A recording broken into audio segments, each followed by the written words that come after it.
really hard with us, and we're like, so now we're having a meeting tomorrow. On Levin. Why?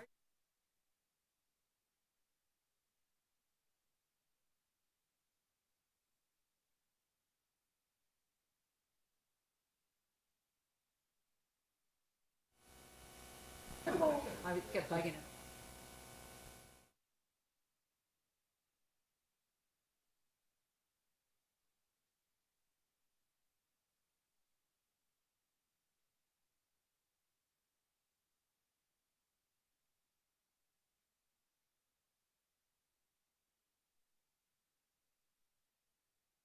Still valid.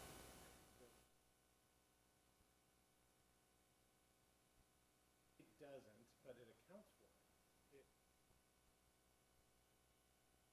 Yeah, like a new lane somewhere on every highway. Just like Newport.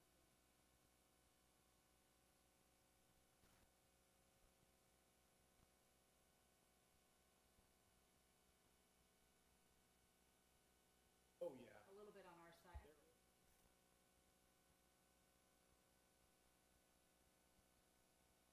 Oh yeah. That's like with our new group. really.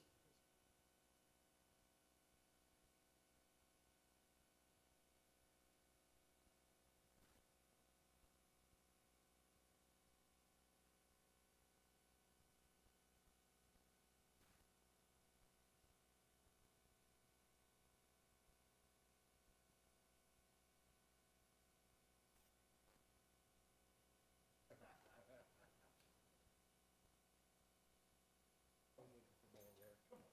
You have anything to do?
When Google Fiber first launched it cost $70.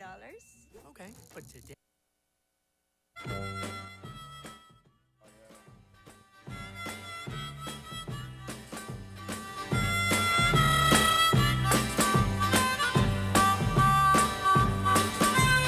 Love, love me do. You know I love you. I'll always be true. So please.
There you go. All right, welcome to the July 23rd, 2024 City Council meeting. Madam Clerk, roll call, please. The record will reflect that all council members are present. All right, item number 1, clarification of items on the consent calendar. I've actually got 2 to start out with. So the first one is on item number 3, we have a revised staff recommendation. Let's see, who would like to just quickly run that one down to explain the revised staff recommendation? Yeah, agenda item 3. You said 3. Yeah, so agenda item number 3, which relates to the moorings, we've gotten some input from some state agencies about it, so we're asking that the council continue the item until city staff's able to get some input, and also reconsider the resolution that was adopted, and have that brought back at the same time, the ordinance brought back in the future, and they'd basically just be held in abeyance until the city council is able to reconsider the item. All right. And then also on the item on the budget approval for Visit Newport Beach, I reached out to Debbie Snavely, who is the head of the board for VNB and Newport Beach and Company, to seek clarification because they are coming up. They complete their contract in 6 months, and although negotiations are ongoing, I asked her to make sure that the transfer that's shown between Visit Newport Beach and Newport Beach and Company is not actually one lump sum and over an annual amount. And she assured me in writing that the fees paid to Newport Beach and Company are overhead administrative fees, and they're paid monthly. The $2.6 million will not be sent in one lump sum, and since our contract expires in December, that number would be half of the projected amount until the new agreement is approved. So just wanted to clarify that for folks. All right, any other clarifications, Councilmember Kleiman? I have none. Councilmember Blom? None. Councilmember Avery? None. Councilmember Weigand? Nope. Councilmember Grant? None. Mayor Pro Tem? I have none. All right. We're going to move into item number 2, the recognition of, oh, you know what? Yeah, we'll do that. The recognition of outgoing board and commission members. So if you could come forward, if you're here. I know Paul Watkins is here. Raleigh Pulaski. Leonard Simon. Marie Little. And Dave Granoff. I'm going to come down, we're all going to come down and take pictures with you in just a moment, but just wanted to say thank you for serving. It matters quite a bit. You all have served actually for quite some time and seen a lot of our city and made actually some pretty remarkable changes to it in a positive way. So I really appreciate that. Since there are only 4 of you, if you had anything you wanted to say, you are very welcome to do so. I just wanted to thank the council members for appointing me to be an arts commissioner. I was an arts commissioner for 7 years for those newer council members who may not remember or know. But I really appreciate the opportunity, and I've enjoyed it very much. Awesome. Thank you so much. And I became a member of the City Arts Commission literally a year after I moved to Newport Beach. I've really enjoyed the time on the Arts Commission, and I've seen a lot of things happen. There's a lot more things that are going to need to happen as far as budget is concerned. I'm not going to politic at this meeting, but thank you very much for the opportunity. thank you. I served on the Board of Library Trustees for about 8 years, and I was just along for the ride. You have an awesome staff, senior staff, headed by Melissa, of course, and Rebecca and Annika and Andy, who are here today. So it's the #1 library that I've ever experienced or run into. Thank you for allowing us to serve for the past 8 years. Awesome. Thank you. I was on the Parks and Beaches Commission for 8 years, and I think this is one of the most valuable things in our city, and it's been an honor and a privilege to serve on it, and thank you. Awesome. Thank you. So if you could join us over there, we'll go down.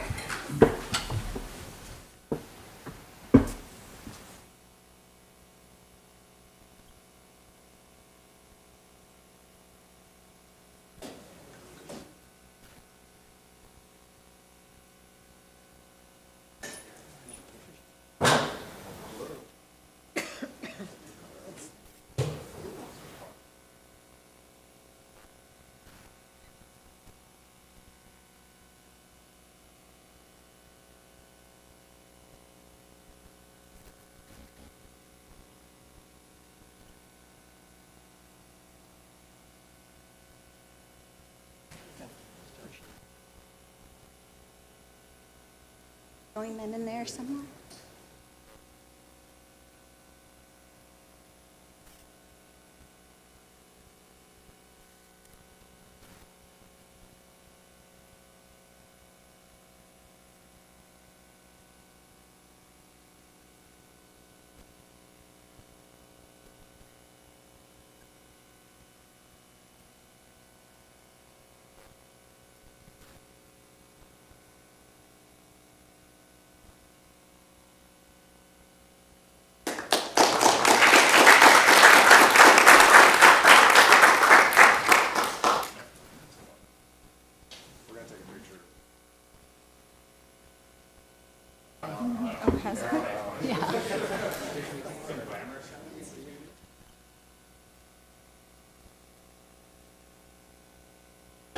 And then one other thing. So with the Olympics coming up, we actually have multiple athletes in Newport Beach competing. And one of them is kind of a hometown favorite, Kaylee Gilchrist.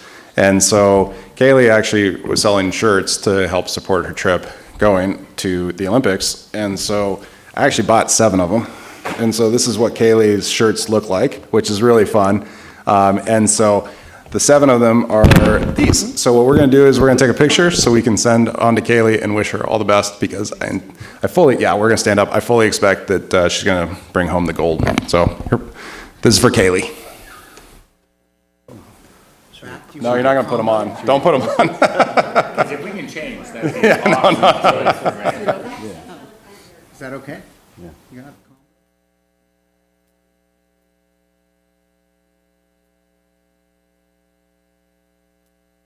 Awesome. Good luck, Kaylee.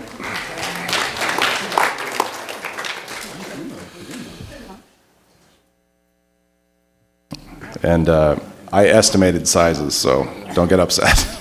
All right, here we go. So, I know, we're good. Anyway, so, all right, we'll now move into item number 3 on the study session, Bike Master Plan Update. Start with the staff report on this one.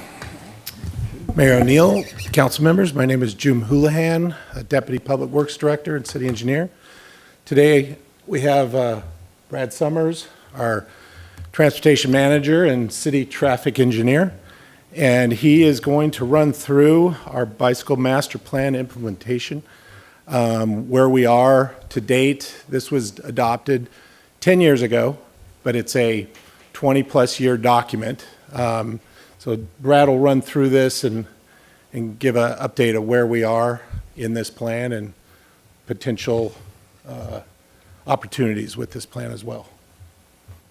Yes, thank you, Jim. Good afternoon, Mayor O'Neill and members of the City Council. Again, I'm Brad Summers, your Transportation Manager. As mentioned by Jim, the Bicycle Master Plan was adopted in October 2014, so we're just about to 10 years. It was conceived as a comprehensive, long-range plan to provide vision for cycling improvements and programs within the future of our city. The goal, of course, was to promote bicycle safety and responsible cycling, as Jim mentioned, also stealing my whole presentation. But it was about a 20-year horizon that we anticipated at that point. We developed the plan. It was about a 17-month process. We hired or involved an active transportation consultant as part of our team. It was overseen by the Bicycle Master Plan Oversight Committee, which was selected by the council as 7 community members to help us with that process, and chaired by then Councilmember Tony Petros. We had a robust public outreach program that provided, the formal meetings through the Bicycle Master Plan Oversight Committee, as well as several other opportunities, pop-up events, public outreach, workshops, as well as a then fairly progressive online program that allowed people from the community to reach out and provide their comments in that manner. So the Bicycle Master Plan effectively includes an existing conditions section which set the baseline, which was related to counts, observations, review of policies and regulations and other critical documents, not just within the city but regionally. It identified approximately 170 facility improvements. These are the improvements looking more at bike lanes, bike routes, more your constructible physical items. about 30 bicycle-related programs. These are centered more on what we call the other E's besides engineering, education, enforcement, encouragement of cycling. A menu of progressive designs, which at that time were very progressive and I think have helped the longevity of this document. And then as documents of this nature do, it helped identify other resources and possible funding opportunities. Looking at the programs, and as we are today, the city's emphasis has really been on education. The police department generally leads this. They've always done a tremendous job reaching out to the elementary schools. More recently, that has progressed into the other schools, elementary, intermediate, as well as high schools. And they've also provided other opportunities through community outreach to involve some of the parents in other school-related functions. We have focused enforcement again through the police department. Generally, it's been around the peninsula or school areas, which is where the higher concentration of cycling is. But we also see other folks in enforcement items such as distracted driving and other things that not only benefit roadway users as a whole, but also cyclists. We're continually reviewing policies. The state's been very active, especially with electric bicycles, bringing in new policies, and it's kind of been evolving as they're catching up with the technology. And we've been updating our review of that as we go. And most recently, we did update the Oceanfront Safety Municipal Code section to reflect these newer technologies. We're continually working to educate ourselves as staff so we can stay up on the latest trends, designs, programs, and then bring that back to the city to see what may work best here. We're actively involved at the national, regional, local level, as well as we often team with our neighboring cities. To that point, I'm involved regionally with OCTA, looking at e-bike safety and education programs for county-wide. And then also we've been invited to work with Costa Mesa and Newport Mesa School District on a project that Costa Mesa is leading as a partner with that. Looking at the facilities, we've completed about 30% of the 170 items in this. It's about 11.5 miles, which brings us to about 100 miles of bicycle facilities within our city, which is significant. 11.5 miles, I think it should be noted, that's a good number when we consider the challenges we're faced with, use of the public right-of-way or the competing interests for public right-of-way as well as for the private right-of-way.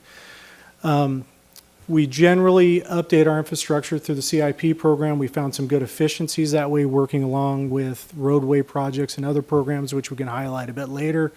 And then, of course, we've had special projects such as the Superior Avenue Bridge, reallocation of right-of-way on Back Bay, which have been specifically designed for this bike plan implementation. We do have other improvements and other added amenities that we don't necessarily get credit for when you look at this number of 11.5 miles or 49 or 30% of the items listed within the document. And these are highlighted with the pictures below. The bottom left is it was a reworking of the existing bike lanes on Newport Coast Drive. We added that 3-foot buffer to reduce the stress level of that facility. The green markings to enhance the awareness, and then if that picture, as it tails off, there's actually improvement across the right turn pocket, which has been very successful. And then those other amenities, the water bottle filler, the bike racks, these are things that help encourage cycling through the city and are much needed for a strong bicycle network like we have.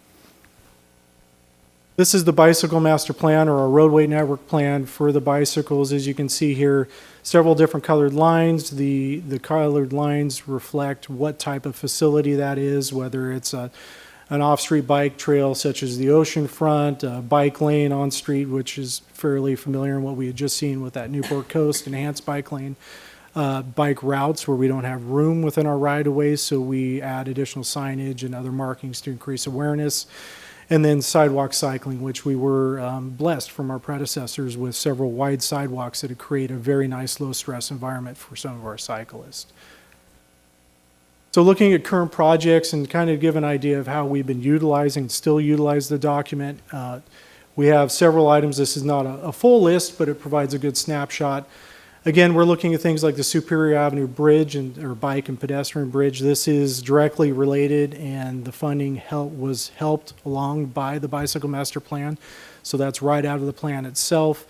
Again, we look at CIP projects to create additional improvements in bike facilities, and that's brought to us through that efficiency of those roadway jobs.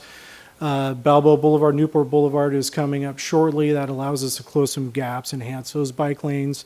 MacArthur and Von Carmen are significant up in the airport area. They do not currently have bike facilities. We will be adding enhanced and buffered bike lanes to those, which we're just starting the design now. And then we've been able to leverage the document and encourage Caltrans to help with additional facilities. West Coast Highway, Newport Boulevard. West Coast Highway is within the Caltrans section, is coming up for pavement rehabilitation very shortly. They've added in some bicycle lane improvements in Mariners Mile and then improving through West Coast Highway. In Newport Boulevard, they're looking at adding bike lanes again. And part of the benefit of the document now is we can take this to them and we can show them and again show that this is something the community desired. We also get involved in different types of projects, places you probably wouldn't expect to see bicycle improvements necessarily as a highlighted item. The Newport Pier concept that we're working on now, we're able to, again, look at the document. We can bring in the idea that the community has had a desire to look at the oceanfront and how it passes through McFadden Plaza or through the oceanfront parking lot, and that can be brought in with this, again, with the document's help. And then to bring up development projects. The city has quite a bit of development going on, a lot of residential that's been entitled up around the airport area. We can use this document again, and how we use it is we work with them. So they're looking at their frontages, the sidewalks, the roadway, and we can use our document to talk with them about where the new bike lane should be, where the bike sidewalk should be, and again, that helps us frame their development and their projects. So the relevance of the document, I know, is something. It's been 10 years. Again, it was a 20-year horizon. So I've taken some time to think back to 2014, both as a transportation engineer and the project manager of this and as a cyclist, and think about what's really changed in relation to the bicycle master plan. And in looking at it and knowing how comprehensive and, again, forward-thinking and progressive this document was, I think it's held up very well. We do have some things that have changed that are notable, obviously electric bicycles and other technologies and powered devices, and we can talk a little bit about that in the next slide. There are some new enhanced markings and bicycle facilities, but again, the progressiveness of this document called these out back in 2014, which led us to be able to work towards helping standardize things like this picture on Coast Highway, crossing MacArthur. The green markings are now standard when then they were a progressive idea, that treatment across the turn pocket. That is also something that was forward-thinking, and now it's become a standard. There's more of an emphasis on active transportation now. Generally, agencies are thinking a little more broad. It's not just about bicycles. They're also bringing in pedestrians and seeing how that works together with other non-vehicular mobility. So it's more of a broader look at how those tie together.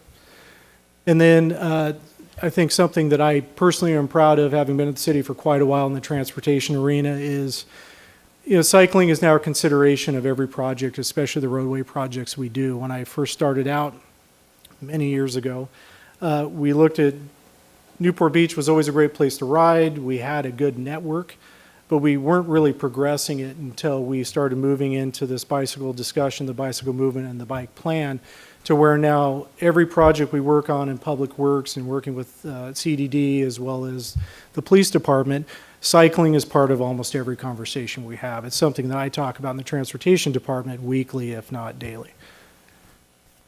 So talking about electric bicycles, again, we know this is a big topic. We've had conversations even at the council level. We talked often at City Hall as well with the police department.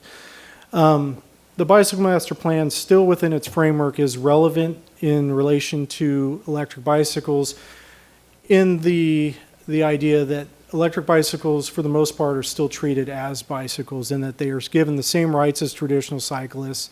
They utilize the same facilities, the same programs still work with them, even though we've adapted them to more education related to e-bikes versus traditional pedal bikes.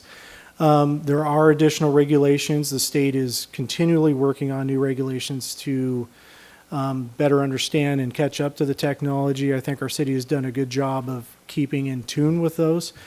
But then I think the shining light with electric bicycles is we have seen a vastly improved mobility and an increase in cycling, which of course means some less cars on our roads, which is a good thing.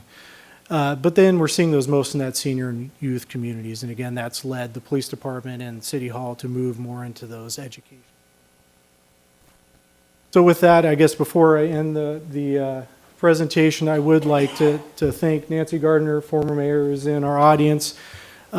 Years before, leading up to this and initiating the bicycle master plan, the former mayor, or Mayor Gardner, really led the charge and led the city into moving into this bicycle movement. And ultimately, again, that led to our bicycle master plan and helped us get to where we're at now.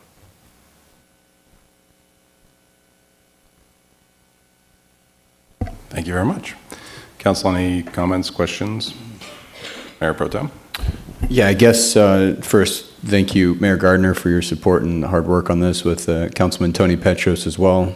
I too am a cyclist in the city of Newport Beach and probably do 50 to 100 miles a week in the city, so I'm aware of all the bicycle paths and roads in the city. I guess my question to you is, where do we go from here? I mean, it seems like it's a yeoman's effort for where we've been in the last decade, halfway through the 20-year horizon. I mean, I, for one, continue to support this wholeheartedly, and I don't know what you need from staff or from council to direct staff on this, but good job continuing to put this forward. Yeah, I don't know. Do you any next steps for us or anything you need from council or? Well, I guess thinking about the document and knowing it is 10 years old, and then again, as I mentioned, we really are in a good place from the design and enforcement status where we are moving forward. We're continually looking to progress this, and that's kind of, I use the term in our DNA, but that is something that staff has achieved, and we are moving that forward. As far as the document is concerned, it may be appropriate for a minor update, meaning to bring it up to what we've done up to date to 2024.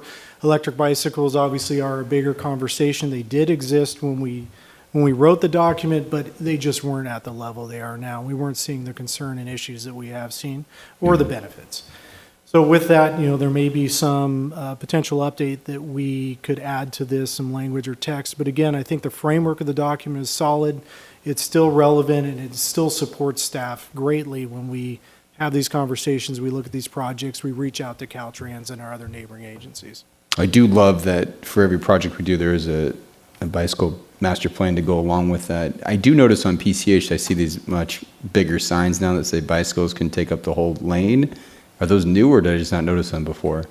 Those are new. Again, that's preceding Caltrans roadway job. Yeah. I think the signs got ahead of the actual pavement construction. We've asked them to push that till outside of the summer because of our peak season.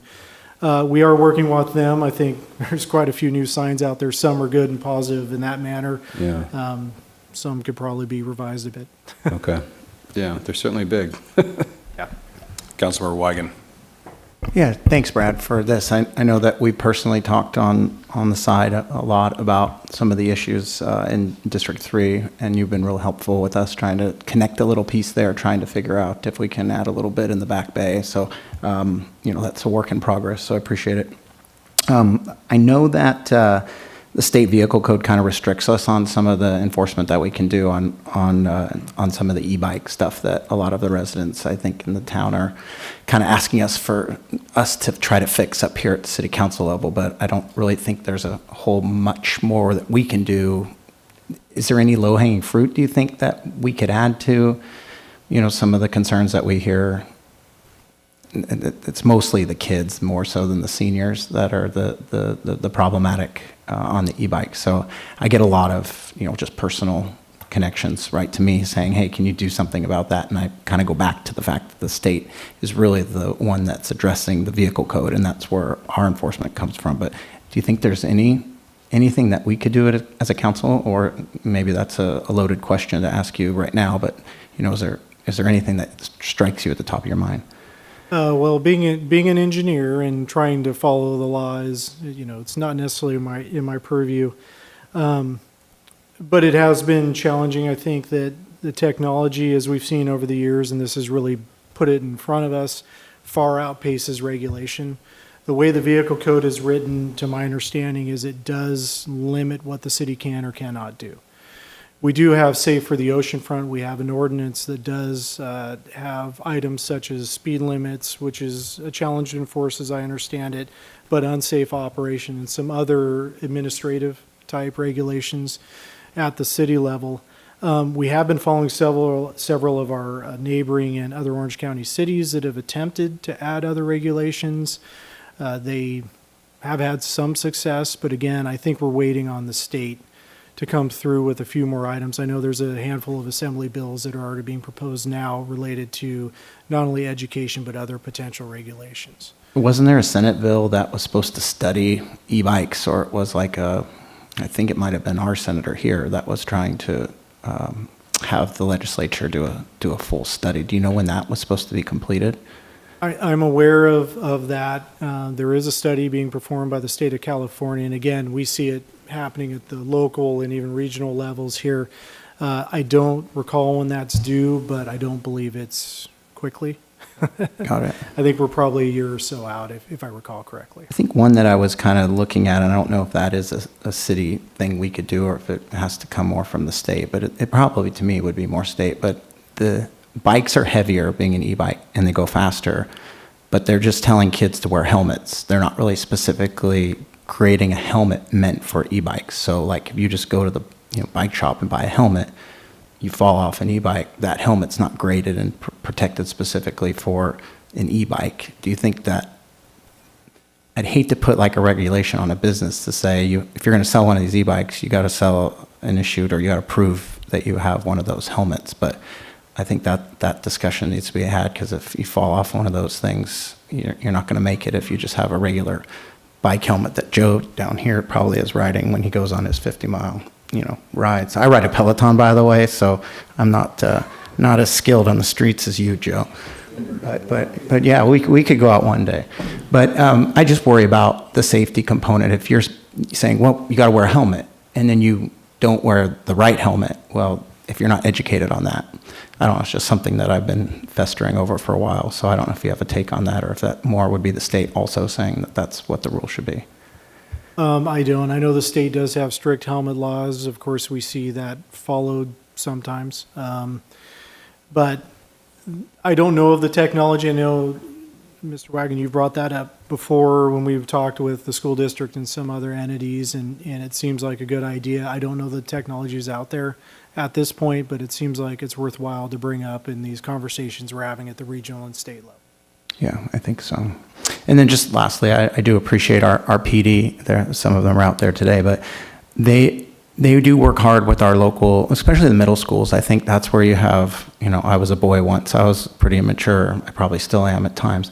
But as far as that transition from elementary school to intermediate school, that's when they're just getting those e-bikes, because it's a further distance away. They feel like they've got a little bit more. Parents are also kind of done driving them around at this point. They've taken enough baseball games and basketball practice. They're like, you know what, get your e-bike. I don't want to deal with this. And that's kind of what we're seeing it there. So I appreciate PD's hard work, because that transition, and the school has implemented a system where you get a sticker if you take the special class. So I think kind of continuing that, and maybe even building that at the maybe elementary level, saying, hey, you're going to go to this school and you're probably going to there's like 800 e-bikes at Ensign right now that get locked up there every day when school starts. So that first few weeks of school starting, there's always that confusion of where do you go, how do you exit? You got this great new tool that you're excited on, but now you're doing it the wrong way, or maybe abusing it. So, I think having PD with their further enforcement on that, or not enforcement, but education on that, I think that's really important to this component. So I appreciate their hard work. Thank you. Councilmember Avery. Thank you. The future widening of PCH, particularly from Dover to Superior, it's going to happen at some point. I'm sure you're probably tracking on that in terms of getting more separation between cars and bikers. Is that something that... Well, specifically from Newport to Dover. Yeah. That stretch. Right. But yeah, the idea there is to put those comfortable bike lanes on that roadway. That, again, with working with Caltrans, all those property owners along that way, we're looking for opportunities along the way each time there's a development occurring. So it's going to be a long process, but that is a goal at the end of the day, is to have that comfort level of a bike lane through there. Yeah, particularly on the southbound lanes when you have all the cars parked, from from Mariners Mile all the way down to Dover, there's not a lot of room there. It's kind of a scary spot for bikers and drivers, I think. So, but to whatever we can do to, provide more room for the bikes, that'd be great. So, hopefully that happens sooner than later. Thank you. Councilmember Grant. Just real quick, we've talked about this before.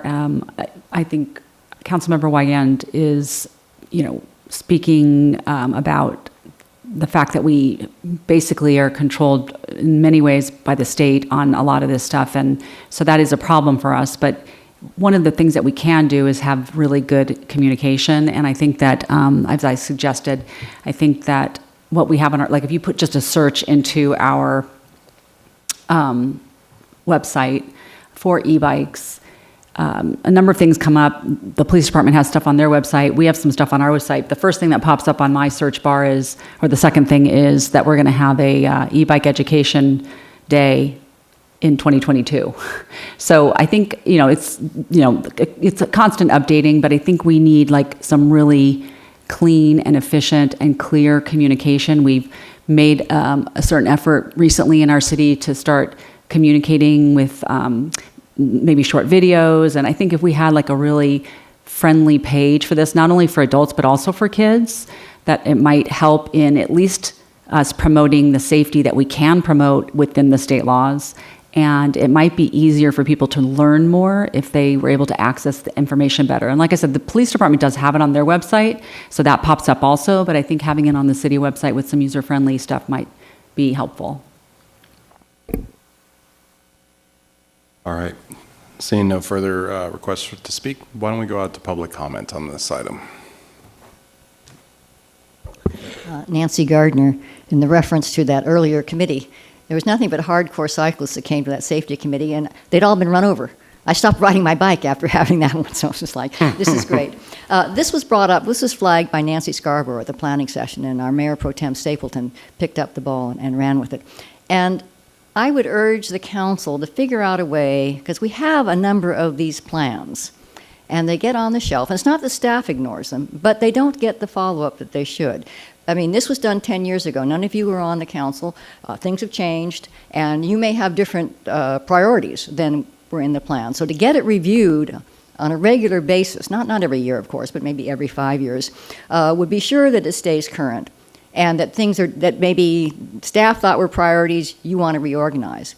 But just as important, when Mayor Pro Tem Stapleton called together Tony Petros and me with Brad to just sort of chat, the thing that struck me was, wow, how much had been done.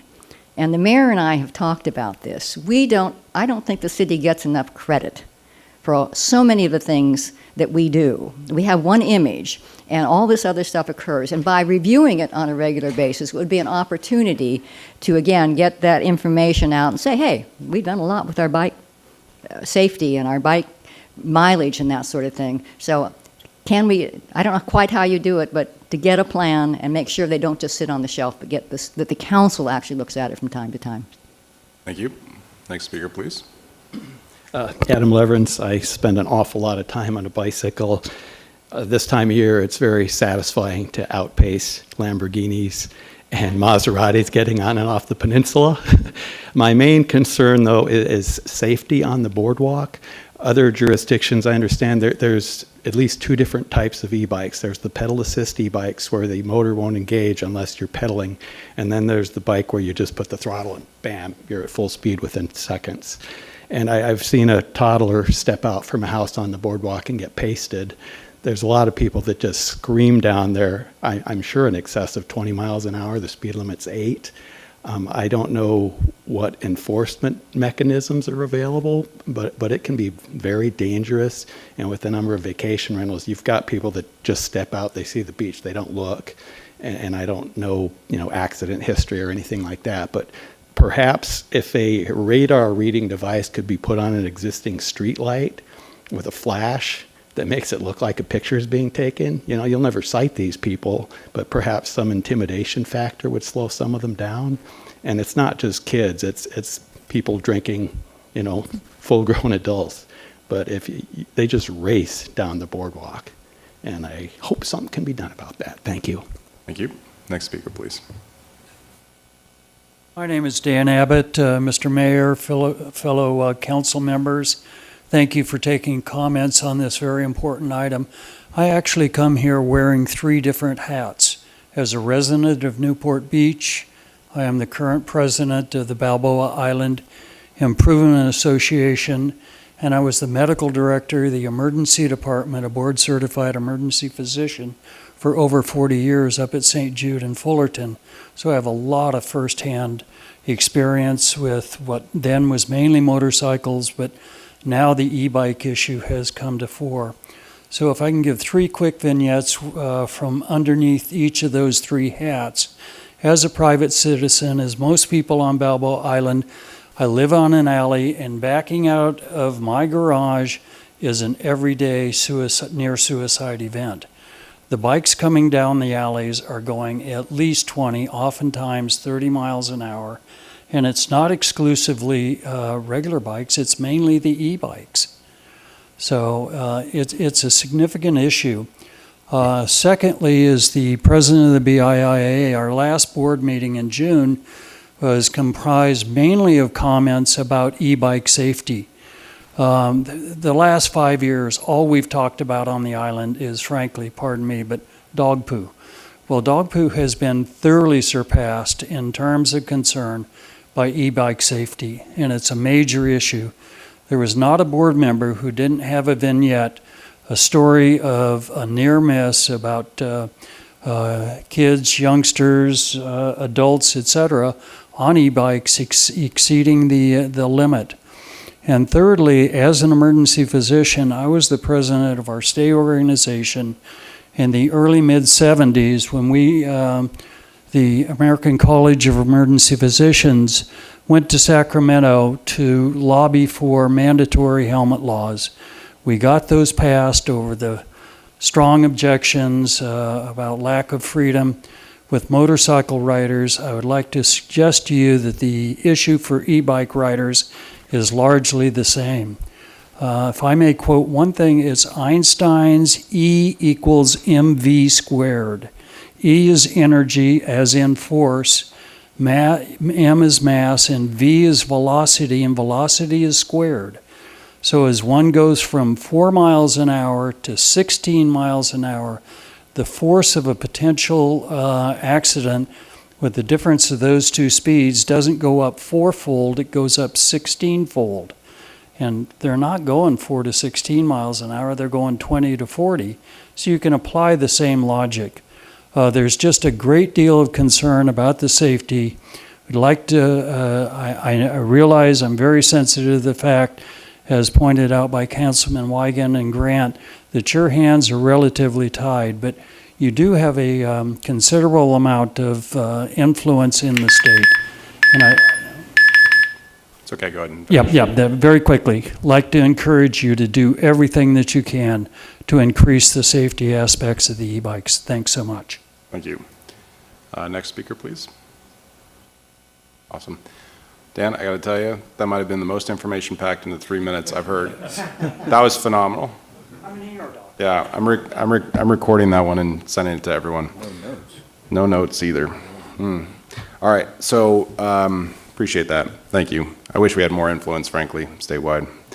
But we do have a couple of, we have our assembly member and state senator working on this, and we'll stay on it. I appreciate that. All right, not seeing any others. Thank you. Appreciate it. So now we'll move into public comments. Madam Clerk. The City Council of Newport Beach welcomes and encourages community participation. Public comments are invited on items listed on the agenda and non-agenda items. Speakers must limit comments to 3 minutes per person to allow everyone to speak. Written comments are encouraged as well. The City Council has the discretion to extend or shorten the time limit on agenda or non-agenda items. All right. Do we have any public comment on agenda or non-agenda items?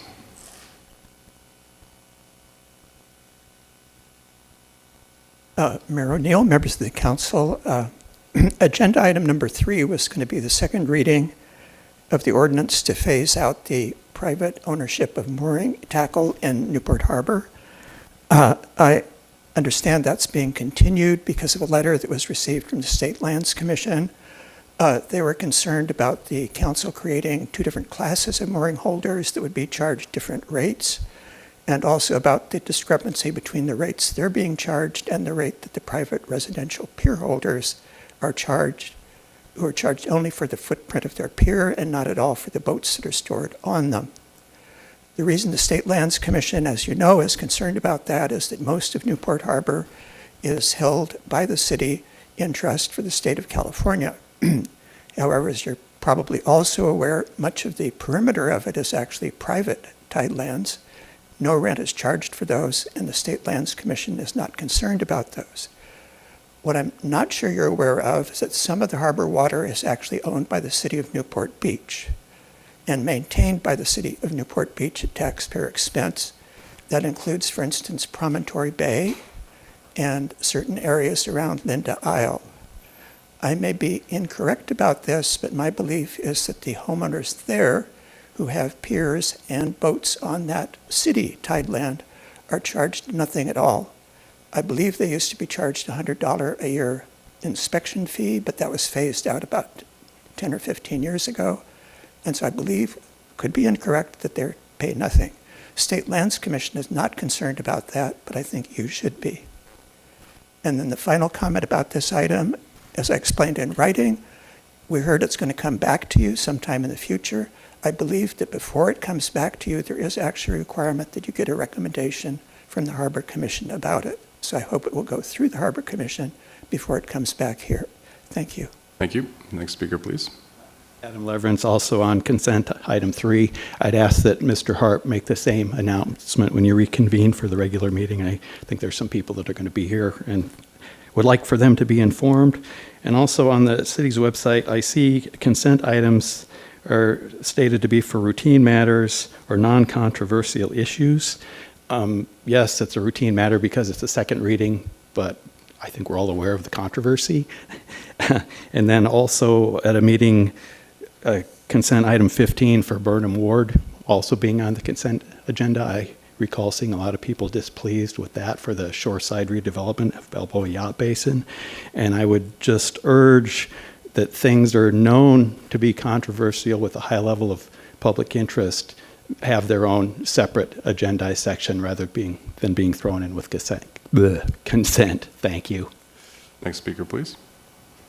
All right, Mr. Harp, take us into closed session.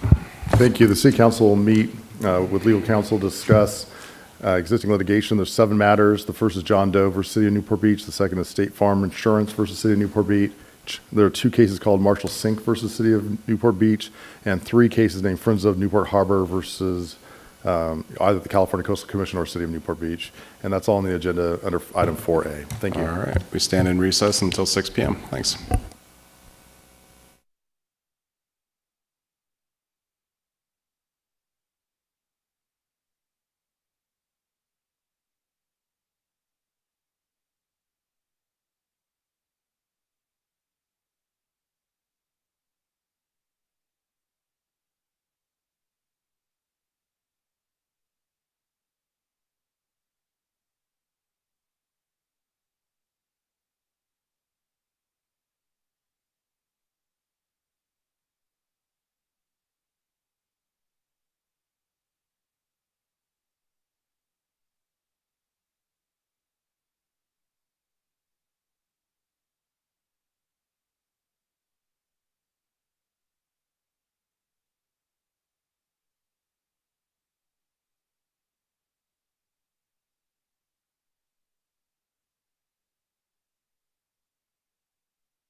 All right.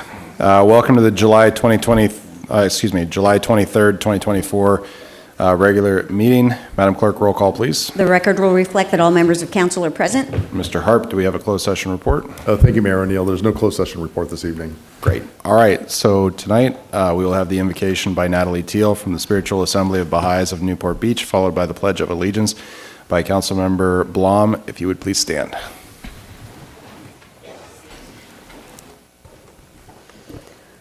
O thou kind Lord, this gathering is turning to thee. These hearts are radiant with thy love. These minds and spirits are exhilarated by the message of thy glad tidings. O God, let this American democracy become glorious in the spiritual degrees, even as it has aspired to material degrees, and render this just government victorious. Confirm this revered nation to appraise the standard of the oneness of humanity, to promulgate the most great peace, to become thereby most glorious and praiseworthy among all nations of this world. O God, this American nation is worthy of thy favors and is deserving of thy mercy. Make it precious and near to thee, through thy bounty and bestowal. Abdul Baha. If you please join me in the pledge, the greatest country in the world. I pledge allegiance to the flag of the United States of America and to the republic for which it stands, one nation, under God, indivisible, with liberty and justice for all. Thank you, Natalie. All right, Madam Clerk. The City Council of Newport Beach welcomes and encourages community participation. Public comments are generally limited to 3 minutes per person to allow everyone to speak. Written comments are encouraged as well. The City Council has a discretion to extend or shorten the time limit on agenda or non-agenda items. All right. Now it's time for City Council announcements and oral reports from City Council and committee activities. Councilmember Kleiman. No report, thank you. Councilmember Blom. Nothing to report, thank you. Councilmember Avery. I have none. Councilmember Weigand. None. Councilmember Grant. Just two things. I participated in a state legislative solutions workshop on residential treatment facilities with Councilmember Kleinman in Assemblymember Diane Dixon's office, and it was a very eye-opening experience, and we are planning to meet again in September to continue the dialogue. And then I also attended the Newport Harbor Bowling Club's 50th anniversary at their current location in CDM. It's interesting to note that they've actually been thriving in our city for over 80 years. And we're originally located on the green in front of what is now the home of the Newport Harbor American Legion Post 291. That's all. All right. Mayor Pro Tem. Yeah. I attended the Yachtsman Luncheon last week. It was a great opportunity to talk about all the projects going on in the city and especially focused on our harbor. And then also, I've got a photo I want to share. I was able to attend a walk with United Way. So Sue Parks, the executive director for United Way, is on this mission to walk 100 miles in Orange County. So she's doing all 34 cities, and on Saturday she brought her organization here to City Hall, and we went on a 3.4 mile walk with about 40 or 50 of us, and this was a photo of us before we set off. So I'm happy to report that the mayor is doing his helpers this year, recognizing those that are giving back and doing exceptional things in the community. So we will be recognizing United Way, Sue Parks, and her team in a future council meeting. But kudos to them. This was the 30th city. So they've got 4 remaining, so it's been fun to watch, and I was happy to be a part of it. Great, thank you. And then at our last council meeting, we hosted the delegation from Okazaki as part of our Sister Cities program, which we finished out with a really nice dinner the next night, where we had a consul from Los Angeles join us. And then I also attended a meeting with Assemblymember Dixon, with Assemblymember Lori Wilson from Northern California, who is heading up, I believe, the Transportation Committee for the Assembly to talk about ways we can help save the ferry. So she came down, and Assemblymember Dixon coordinated quite a few meetings, but I appreciated her coming down. All right. Next is matters which council members have asked to be placed on a future agenda. This is a non-discussion item. I've asked for the consideration of passage of an ordinance requiring, in general, that brick and mortar businesses accept payment in cash. If you are interested in having this come back, please raise your hand. 6-1. All right. All right. Madam Clerk, I'm sorry, before we go into the public comments on consent, before we go into the consent calendar, it might be worth reiterating what we had said and clarifications on consent for item number 3. Yes, for item number 3, due to some additional information input we've gotten from state agencies, we're asking to continue this item to have further discussion on the mooring rates, and as part of that, to also hold the resolution for the fees with that to come back together. So those fee adjustments would be held in abeyance till that comes back. And I would also like to note item number 7, the staff is asking to pull that item. We're taking a look due to licensing suspensions with the recommended vendor, though, so we'd like to go back on that RFP and bring that item back. How would you like that to be handled then? Because that doesn't sound like a continuance. It sounds like a withdrawal. A table, like if we can table that, Okay. and then we'll bring it back at the appropriate time. All right. Okay. All right. Madam Clerk. This is the time in which council members may pull items from the consent calendar for discussion. Those are items 1 through 22. Public comments are also invited on consent calendar items. Speakers must limit comments to 3 minutes. Before speaking, please state your name for the record. If any item is removed from the consent calendar by a council member, members of the public are invited to speak on each item for up to 3 minutes per item. All matters listed in our consent calendar are considered to be routine, all be enacted by one motion in the form listed below. Council members have received detailed staff reports on each of the items recommending an action. There will be no separate discussion of these items prior to the time the City Council votes on the motion, unless members of the City Council request specific items to be discussed and are removed from the consent calendar for separate action. All right. Councilmember Kleiman? None.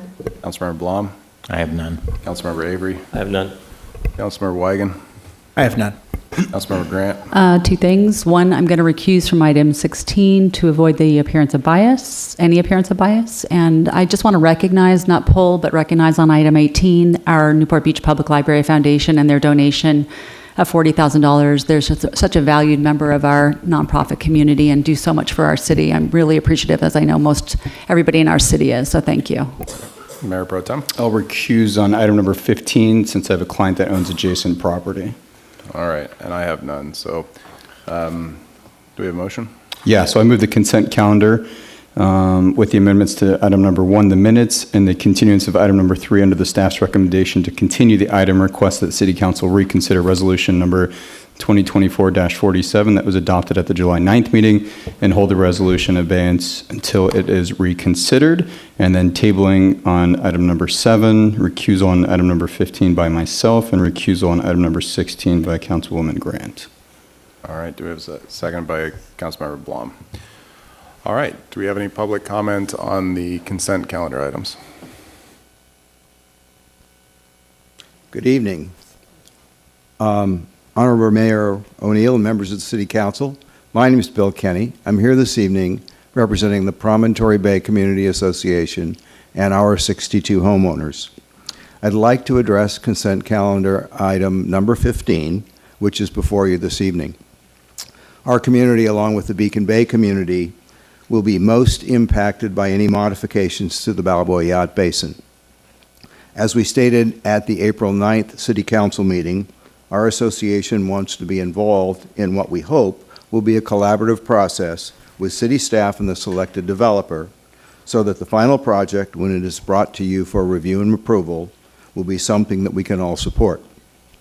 To that end, we participated in the city survey and provided significant public input at the town hall meeting on June 17th.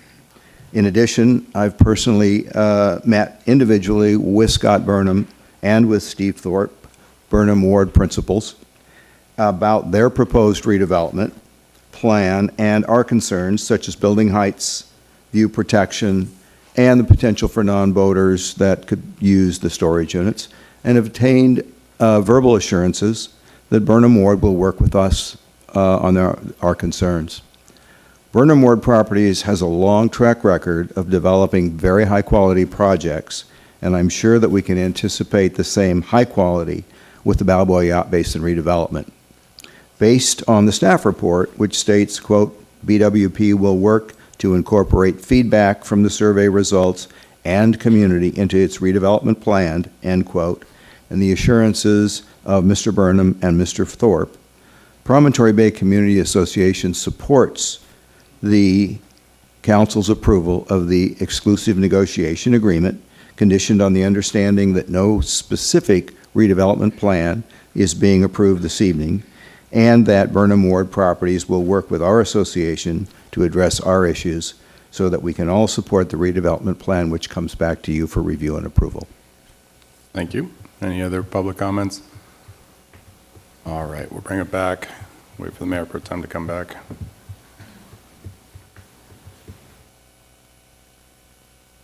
All right. Any further comments? All right. We have a motion and a second. Let's go ahead and vote.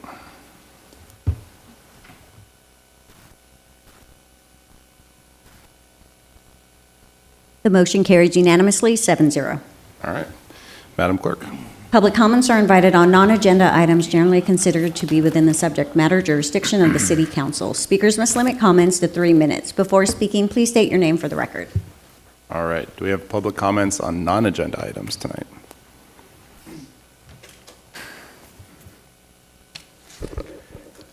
Mayor O'Neill, members of the council, my name is Jim Mosier. Often earlier in the program, you make kind of public service announcements, and so I have kind of a public service announcement to make. On your upcoming next agenda item, you're going to be discussing whether to put a measure on our November ballot or not. My public service announcement is that whether you decide to do that or not, there will be a November 5th election. And at that election, there should be 3 city council seats in play.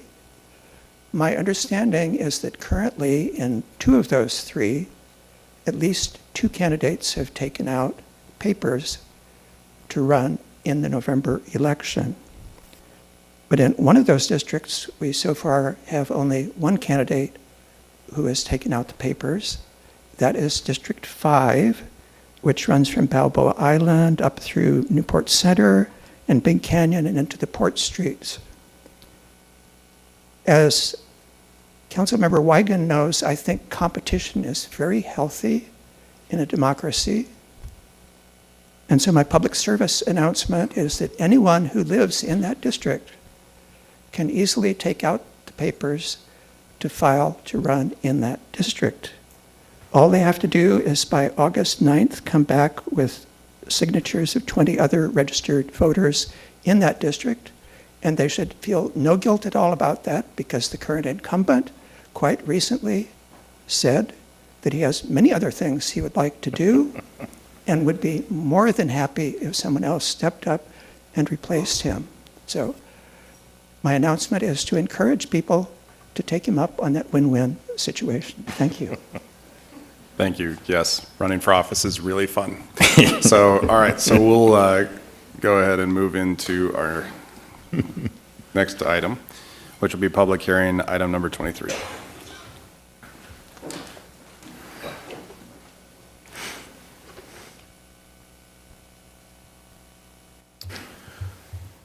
Good evening, Mayor, City Council members, Simone Georges, Assistant City Manager, and with me is Ben Zadiba, Principal Planner. I have Jaime Murillo, Deputy Director, sitting in the front row, along with our EIR team from Kimberly Horn. They're here with us too to answer any of your questions. This is a long time coming. So we've been working on the housing implementation here for over 4 years. Many of you have been with us throughout this journey, so we're glad to be here this evening with you. A lot of hard work was put into this. We do have a presentation, Mayor, if you'd like to see that. We can go forward with that, or we could just answer some questions from the council. No, I think given what this is, go ahead. Go ahead and turn it to Mr. Zadiba. Thank you, Simone. Good evening, Mr. Mayor and council members. Ben Zadiba with the Planning Division. I'll provide you a brief presentation. So starting off with a brief recap, I know we were at study session at your last meeting, so just kind of going over some of what we talked about. And we're really here because of this 6-cycle RHNA allocation, or Regional Housing Needs Assessment. For the city, for the 6th cycle, it was 4,845 new units Notably, that's 71% affordable to low, very low and moderate income households. And then from the time we got the RENA allocation to housing element adoption, we held 50 public meetings and we coordinated closely with HCD, which is the State Department of Housing and Community Development, who oversees statutory compliance requirements. And a lot of those meetings were steering committee related, Housing Element Update Advisory Committee, which was a 9-member council appointed committee full of experts in the housing realm. We had planning commission study sessions and hearings, city council study sessions and hearings. And we had 7 community workshops across the different council districts. I put this photo in here. I actually really like it because it's a Lego exercise from the very early days of fall 2019, when we were going out to the different council districts and asking the community, where should new housing go? You'll actually see, if you can kind of make out in the image, the Legos that this gentleman placed are in the focus areas that we have today in the housing element. So this community input really led into the focus areas and the ideal growth areas for the city. We have the 2022 housing element adoption, which occurred in September of 2022. We were certified by the state HCD as the 9th jurisdiction in Orange County to have a statutorily compliant plan. Since then, we've been working to implement the plan with the action, which is the legislative changes, which I'll go over on the next slide. And since adoption, we've held 14 public meetings, 15 if you count the last study session, across these different bodies to make sure that the implementation components are in alignment with the community's desires and interests. Lastly, notably, we must implement the rezonings by February 12th of 2025 to maintain our certification as a compliant agency. And we have heard from HCD Accountability Unit itself that they will begin checking in with cities who have to rezone 120 days ahead of that deadline. They'll follow up 45 days ahead of the deadline.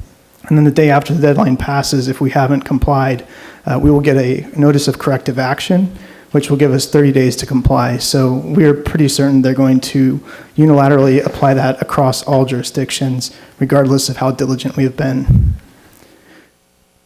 So this is our favorite table by now. It's table B1 of the housing element. I'm going to go through some of the rows, and there's a lot of numbers on here. But I'm going to start with the total RENA obligation, which is the assignment that we get from our Southern California Association of Governments methodology that distributes all of the units across the region. And I want to clarify that the city did deduct projects in the pipeline at the time, as well as accessory dwelling units and fifth cycle sites from that initial RENA allocation. But you'll notice that at the end of the day, that left us with a remaining RENA allocation of 2,707 units. We've wiped out our above moderate income units. We have no problem building above moderate and above market rate housing in Newport Beach. It's really a challenge for developers to make projects work that have affordable units. So it's important to note that the total RENA less the pipeline units is not a simple calculation. It really does factor in each income category. So in order to accommodate that remaining need, the city had to put forward a rezoning program which goes across these 5 focus areas. And you'll notice that we rezoned by income category, therein creating a small buffer in each of the lower income categories of 14 and 15%, where HCD recommends 15 to 30%. So we're right in alignment with that HCD recommendation. Albeit there's a large number of above moderate income units, that's really what's somewhat realistic to really subsidize the onset of those affordable units that are required. So there you have a breakdown of this table and hopefully what are more simple terms. So in order to implement the plan, again, the housing element sets forth all the unit counts and that's been adopted and certified. To implement those units and to create the rezoning, these are the actions that are before you. We needed to create a program environmental impact report that takes a conservative approach on this programmatic sort of level where we're looking at a full build out with no existing development coming down. It's too speculative. We don't have specific projects. So this is really additive on top of all the existing development across the city in the focus areas. We have to amend the land use element to support and to create a supporting policy that establishes the overlays, which are in Title 20, to really rezone these properties as housing redevelopment opportunity sites. And that also entails creating multi-unit objective design standards, The states come down on discretionary and standards that are not objective, and it's supposed to give developers certainty when pursuing projects. Lastly, 40% of the city is in the coastal zone.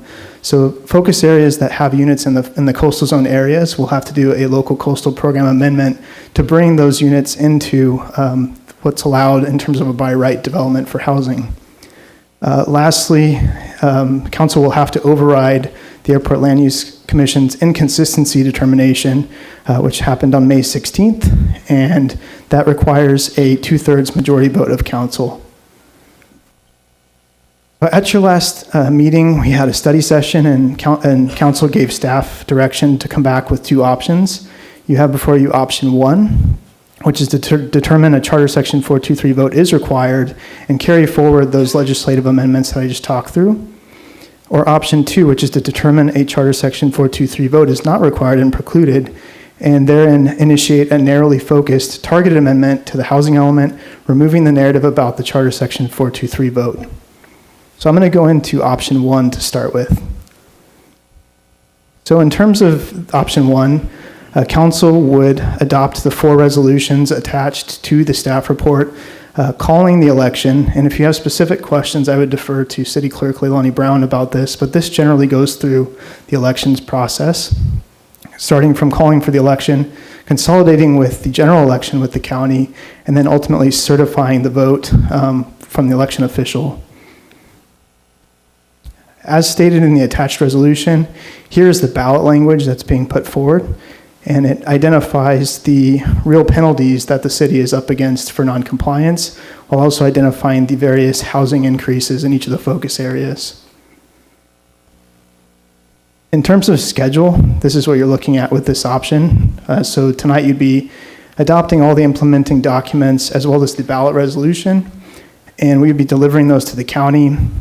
You do a second reading at your next council meeting, ultimately leading to a ballot vote on November 5th, and all actions would become effective immediately once certified as successful, which is 50% plus 1. Now I'm going to go into option number 2, which is to determine that a vote is not required. So here's a tentative schedule for option number 2. This is what we believe to be the quickest that we can come back to council with these, with the amendment to the housing element, as well as the implementing documents. You'll notice that I have a bullet point here that assumes we're getting an accelerated review from state HCD on our amendment. And that is something that we were given some sort of an assurance on a preliminary basis from HCD over the phone, that given the small amount of changes to the housing element and the revisions therein, this would be a very quick review and narrowly focused on those changes only. I noted here in red that all actions would become effective immediately upon adoption and second reading in September if you chose this route. Just in terms of some clarifications, some things that staff has heard in the last 2 weeks, we just wanted to put out there for clarification. So again, highlighting that the city did take into account pipeline units that were in the pipeline at the time that the housing element was prepared. It's really important to highlight that that did wipe out the above moderate income category, but left us with a significant amount of units still in the low, very low, and moderate income categories. It's also important to note that the state, in terms of the 6-cycle housing element, put forward a lot of challenging legislative changes for cities to comply with. One being this affirmative furthering fair housing, which talks to dispersing units of different income types across the city, so we can't just put all affordable units in the airport area or on Coyote Canyon landfill, or we have to kind of put them throughout the city and make sure they're equitably distributed. Lastly, in terms of density bonus units, the housing strategy does not account for density bonus units. In the planning world, density bonus is taken on the base densities that are provided, and it's too speculative to assume that every single project will take advantage of density bonus, let alone the maximum allowable. We've heard some speculation that projects will take advantage of 100% density bonus. That assumes that a project will do 15% low or very low and 15% moderate income for a total affordable inclusion of 30%, which is very challenging to reach. The city's highest density bonus project was one project reaching 50%, and we typically see 20 to 30%, so we don't believe that the 100% on a project-by-project basis is realistic. And just wanted to, again, share that there are real consequences for not complying, primarily loss of local control. You saw this slide last time. We just want to highlight again that there are some very real penalties that can take place if the city falls out of compliance. So in terms of key takeaways, we just wanted to share again that the city's been diligently trying to comply with state housing law. We must implement these rezonings by February of 2025, and we're convinced that HCD is prepared to hold all cities accountable, including the city of Newport Beach. So we have the two options that we presented, and there's obviously other options that council could consider if you'd like to provide an alternative. Before I conclude the presentation, I just wanted to provide an acknowledgement slide. This is a very long process. There's actually almost 75 individual names on this acknowledgement slide across different organizations and bodies. We've got city council members, planning commissioners, the former General Plan Update Steering Committee, Housing Element Update Advisory Committee, current General Plan Update Steering Committee, General Plan Advisory Committee members, and city staff and consultants. All of these individuals were involved at some stage, not necessarily all the way throughout, but whether it was from planning for the housing element or implementing through action, all these individuals have touched this in some way, shape, or form. Not to be left out at the top left, we do have the Newport Beach community. We have gotten input all along the way, so we felt it was important to provide this acknowledgement. That concludes our presentation, and Simone and I are available for questions. We also have Jaime and our consultants. Thank you. So this is more of a question for Aaron. So on this key takeaway slide,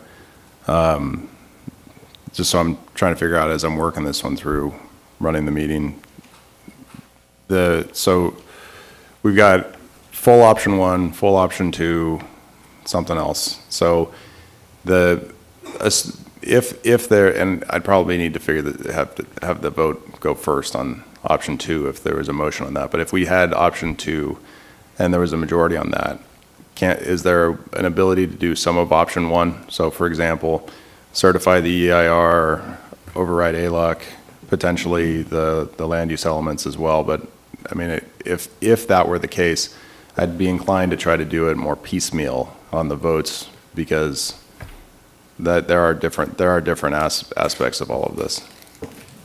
Yeah, I think that would be an option to have kind of option number 3 that incorporated option number 2 and option number 1. I think the one caveat is that the actual ordinance for implementation of the zoning piece, that can't go to second reading until the housing elements change, because you can't have a conflict between the general plan and zoning. Yeah, okay. Any questions? All right, before we go to public comment, I actually created my own slides.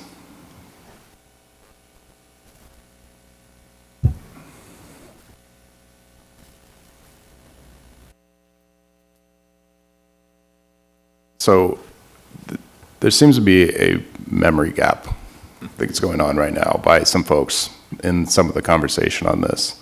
Let's go to the next slide. I admittedly have lived with this one, and a lot of you in the audience have lived with this one. I see former colleagues of mine who have lived with this one for a pretty long time. When we first got the allocation from the state, one of the first things we did was appeal the allocation from the state in a very lengthy 33-page appeal. SCAG, the Southern California Association of Governments, took our appeal, and every other appeal they received, and they denied every single one that they received from the Orange County Council of Governments, which is called OCOG, every single one. OCOG then filed a lawsuit, which we are more than happy to support, and they lost at the trial court, and then at the Court of Appeal, and the California Supreme Court chose not to take it up. So it's not like we've been sitting this one out. There has been a pretty lengthy challenge process to this. Let's go to the next slide. This actually was, interestingly enough, explained by a political action committee called Line in the Sand that my friend Dennis Baker out there helps run. And they actually, this was put out shortly afterward, where they actually explained this and noted that the 4,832 units that were going to be required for planning got added up to the 4,845 units, and that at the time city staff estimated that more than 9,000 units would need to be, it says built, but really it's need to be planned for which interestingly enough, we came under the early estimate on that. Let's go to the next one.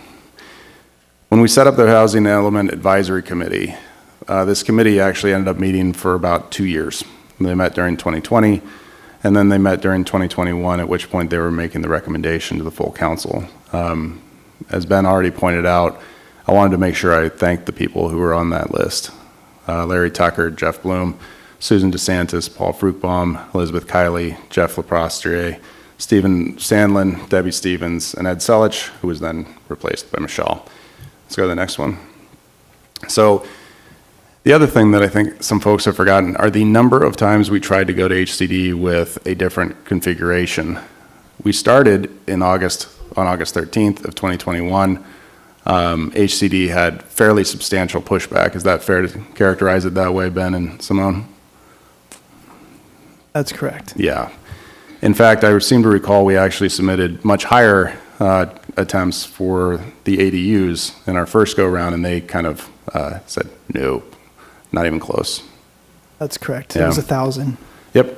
And so we then went back to the drawing board a little bit, made some modifications, sent it back, and about 2 months later, got responses back with fairly, again, significant pushback. We then submitted again a month later and got more pushback. So we went through this process 3 times, all of which was discussed in open session, all of which we spent a significant amount of time trying to work this through in a way that would reduce the amount of units that we would be planning for. Eventually, when we submitted on June 28th, 2022, we received statutory compliance indication from HCD a couple months later, at which point it got brought back to City Council so that we could look at it and decide whether we wanted to have this as the adopted housing element. I point out that during this entire 3-year process by this point, because we're talking now 2019, 2020, 2021, 2022, all of the discussions about how we would have this set up, what the parameters would be, what the Housing Advisory Committee considered, what they were proposing to us, all of that was discussed at the City Council meetings. So we had Brown Act meetings for the Housing Advisory Committee. I attended many of them. We had Brown Act meetings for City Council, where we had many of these. Again, I see some of my colleagues in the audience who attended all of them. And then on September 13th, 2022, the City Council adopted the housing element that would eventually be certified by HCD. And we did that unanimously. The council at the time was Mayor Kevin Muldoon, Mayor Pro Tem Noah Blom, Councilmember Brad Avery, Councilmember Joy Brenner, Councilmember Diane Dixon, Councilmember Duffy Duffield, and Councilmember Will O'Neill. Let's go to the next slide. So I was a little surprised when I saw this op-ed come out from 2 of my former colleagues who voted yes on that housing element, saying that meaning the current council, their misguided calls for 15,000 to 20,000 additional housing units to be built in our city. It's far more than the 4,845 units required by the state's housing agency. Never a discussion at any point at that council meeting in September or before that by anyone that I'm aware of. So, like I said, very surprised to see that one. And I actually went back to the minutes to see what actually was discussed, and in the minutes it says, Councilmember Brenner complimented staff for their hard work on the housing element. I will do the same thing. I think you did a great job on the housing element, working through all of the years of work that we saw. And so I just think that this one's a little much to kind of go back on that one. And perhaps down the road, if I come back to council chambers to criticize the current council, I will make sure that I did not vote inconsistent with the criticism that I'm launching in the op-eds. So let's go to the next slide. Then we've moved forward into the General Plan Advisory Committee. So we've now moved past the vote by the council, and we are now trying to make sure that the housing element is consistent with the general plan. And there are a lot of people, as you can see in this. We have Jeremy Evans, Dennis Baker, Curtis Black, Matthew Brady, James Carlson, Jeff Kafilia, Ann Clarity, Susan DeSantis, Nancy Gardner, Dave Guter, Charles Klob, Scott Laidlaw, Anthony, I am sorry, I cannot do that one, Jim Mosier, Robert Rader, Nancy Scarborough, Amber Snyder, Debbie Stevens, Graham Wahlberg, Christy Walker. We also, absent for this particular meeting, Arlene Greer, Lynn Hackman, Laird Hayes, Ruth Kobayashi, Katie Love, Thomas Mang, Maxwell Pearson, Harrison Rolfs, Paul Watkins, and Lori Williams. First, I just want to say thank you for serving on the committee and helping out with this one.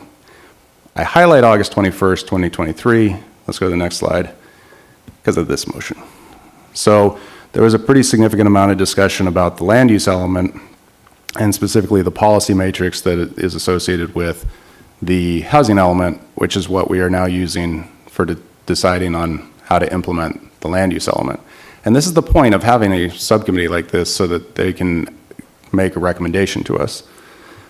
Simone, on this particular motion, could you kind of help us understand what down at the bottom, the one that passed, what they're actually making the recommendation to Planning Commission for? So the item that passed is the land use element that is before you this evening. Okay, so I just want to point this out real quickly. So what's in front of us that was recommended to us by the General Plan Advisory Committee, the members that voted for it, the person who actually made the motion is committee member Charles Klob and seconded by committee member DeSantis. So this was now sent to us on a 10-7 vote, so it's split. I respect that and I appreciate that. And based on what if I understand that correctly, you can look up at how the motion failed above and figure out who is on that passing motion.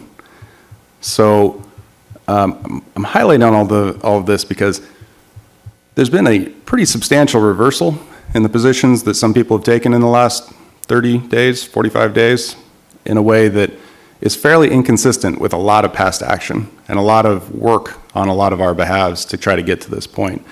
Because I remember 5 years ago when we were working this through and we were kind of trying to grapple and wrap our arms around this, a lot of us got together and said, as a community, we're going to come together, we're going to work this through, we're going to find a way to push back, but if we can't get it through legislatively or legally, and we weren't able to do either of those two, we would find a way to do this in a way that found compliance with the state mandates. And again, we would come together on this and try to make sure that this got all the way through. And we ended up with a compliant housing element that didn't cause us to lose our local control, and we would be able to work through all of the general plan as well. Lately, though, it sure sounds like some people who are part of this have decided that what they really want to do is they want to push for a vote and then cause the vote to fail, with the hope that somehow HCD would do something that is totally inconsistent with everything that they have done in the past. And it's entirely inconsistent with that entire full year of negotiation back and forth we were having with HCD. I don't see that happening. So that's the concern that I have as I'm kind of working this one through. And I highlight all this before public comment so that if you were on the other side of this in the last month, but were for a lot of this previously, I'd love to hear why. So let's take this down. And if anyone has any other comments, otherwise, who plans on speaking tonight? Okay, if that's it, then we can do a full 3 minutes. So why don't you come on forward? We'll do public comment at this time. And you can come on forward, line up. We've got mics on both sides. Good evening, Mr. Mayor, members of the City Council. My name is Charles Klob. Since you singled me out, I will respond to that before I read my presentation, which is we were instructed at every stage of the land use element that we had nothing to do about it. You may recall that we tried to remove Banning Ranch from the land use element. Former planner Jim Campbell told us we could, and you scolded us specifically at this meeting for trying to mess with the land use element or the housing element, so we were led to believe we couldn't touch it. That's not true, but go ahead, Mr. Klob. I have reviewed the environmental impact report on the city's proposed housing element plan. It does not appear that your EIR included density bonus units. The maximum number of housing units analyzed in the city's EIR is 9,914. Subtracting the 1,475 units at Banning Ranch 240 ADUs and 25 pipeline units leaves 8174 units, studied within the city's 5 focus areas: Airport, West Newport Mesa, Dover, Westcliff, Newport Center, and Coyote Canyon. The housing plan being proposed today far exceeds this number when including density bonus units. It renders your EIR legally invalid and puts the city's entire housing plan in jeopardy. Any housing plan that the city adopts must be limited to no more than 9914 units, including density bonus units, for your EIR to retain its legal validity. How can the city achieve the goal of preserving the legal validity of the EIR? First, you can reduce your excessive 70% housing buffer. Yorba Linda, for example, is utilizing only a 3% buffer in its housing plan. HCD recommends but does not require a minimum buffer of 15%. Second, you can use the current 3,000 already entitled pipeline units to reduce the city's mandated housing amount from 4,485 to 1,845. Yorba Linda also adopted this approach. Taking these 2 steps will significantly lower the base number of units on which the density bonus would be based, thus preserving the maximum housing amount needed to preserve your ER. I will go on record as saying that SPAWN supports option 1. Thank you for your service. Thank you. Next speaker, please. Mr. Mayor, members of the City Council, I'm Deborah Moore, used to be Deborah Allen. I live across the street. I've lived in Newport Beach since high school.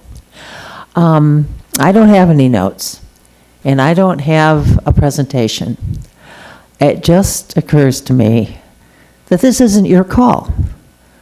Green Light says that we as citizens of the city are entitled to vote on land use, changes to the land use element that exceeds certain criteria, which this one is way off the map.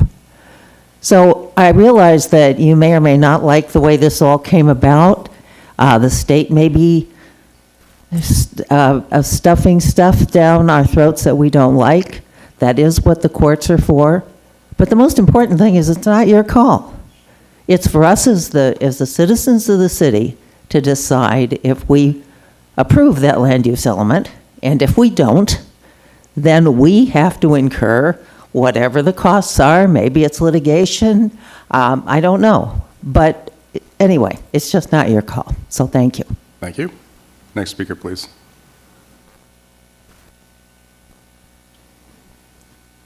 Good evening. My name is Walter Starr. I'm a resident of Newport Beach.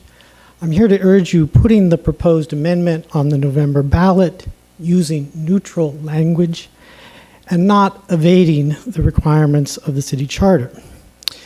The draft question, in general, I'm in favor of option 1, putting it on the ballot.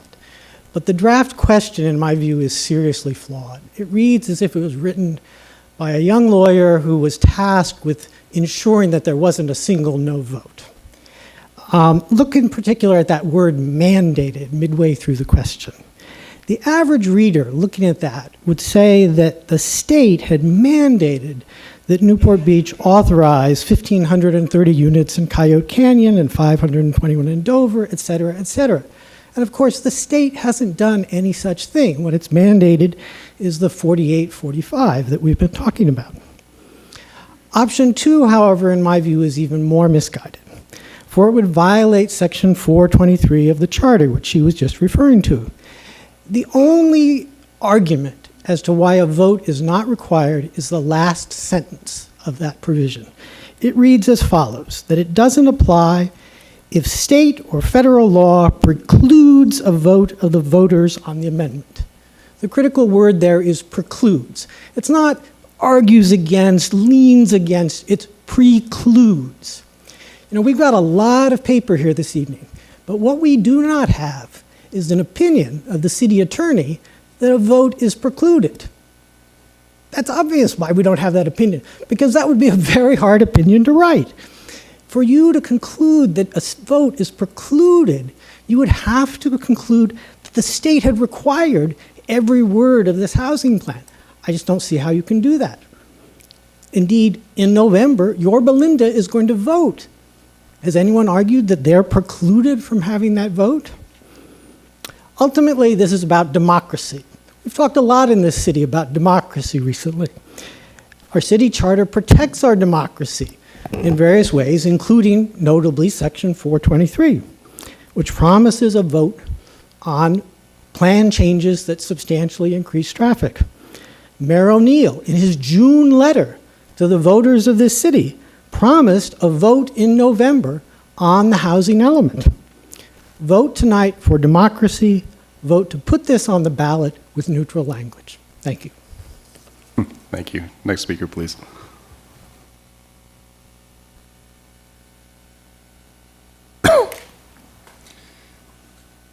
Leilani, would you please put up that slide? Jeff Herdman, Newport Beach resident, mayor, council members. The California Department of Housing and Community Development is requiring our city to approve the 4,845 additional housing units to meet its obligation under the state's housing law.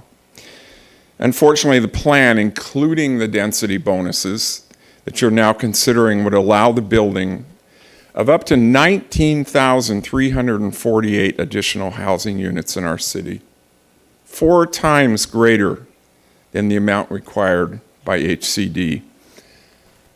Just look at the photo on the screen to see the impact of what your housing plan would have on quality of life issues in the city of Newport Beach. 19,000 units times 2 people per unit equals potentially 38,000 more residents. The city's proposed housing plan is nothing more than a developer giveaway that allows large developers to flood Newport Beach with overcrowded, high-density apartments like the kind we see in Irvine and Anaheim. Just think of the effect that 38,000 more people would have on our streets, our infrastructure, and our schools.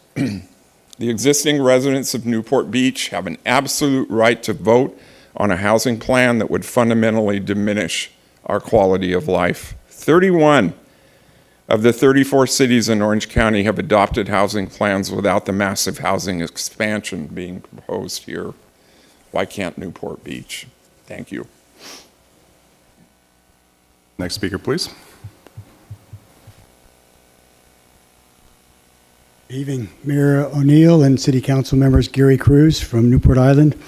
I'll be quick, I try. To not allow the voters to vote on this does a disservice to those that put green light on the ballot and the voters that approved it.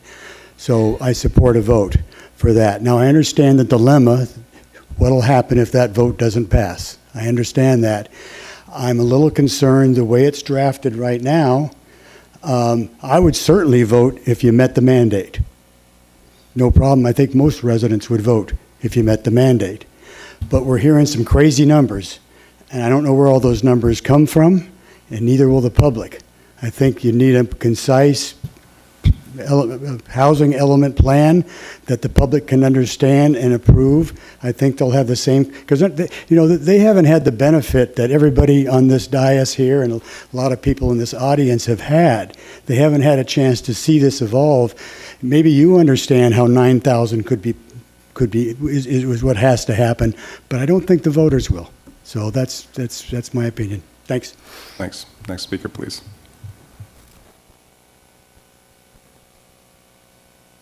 Good evening, Mayor and council members.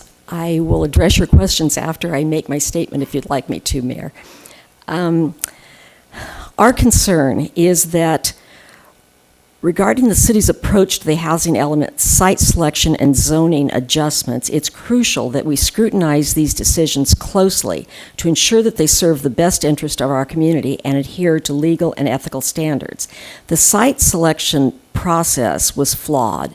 We were the only city that we know of that took the approach of sending out a letter to every commercial property owner in Newport Beach asking if they would like to increase their property value and have it zoned as residential, which many of them did. And because of that, we ended up with more people responding to that than we actually had enough room for. So that was an approach that was not decided by our council. That was something that Mayor O'Neill and the committee that he established decided on. That committee was not allowed to talk about other options. They were only allowed to talk about potential sites.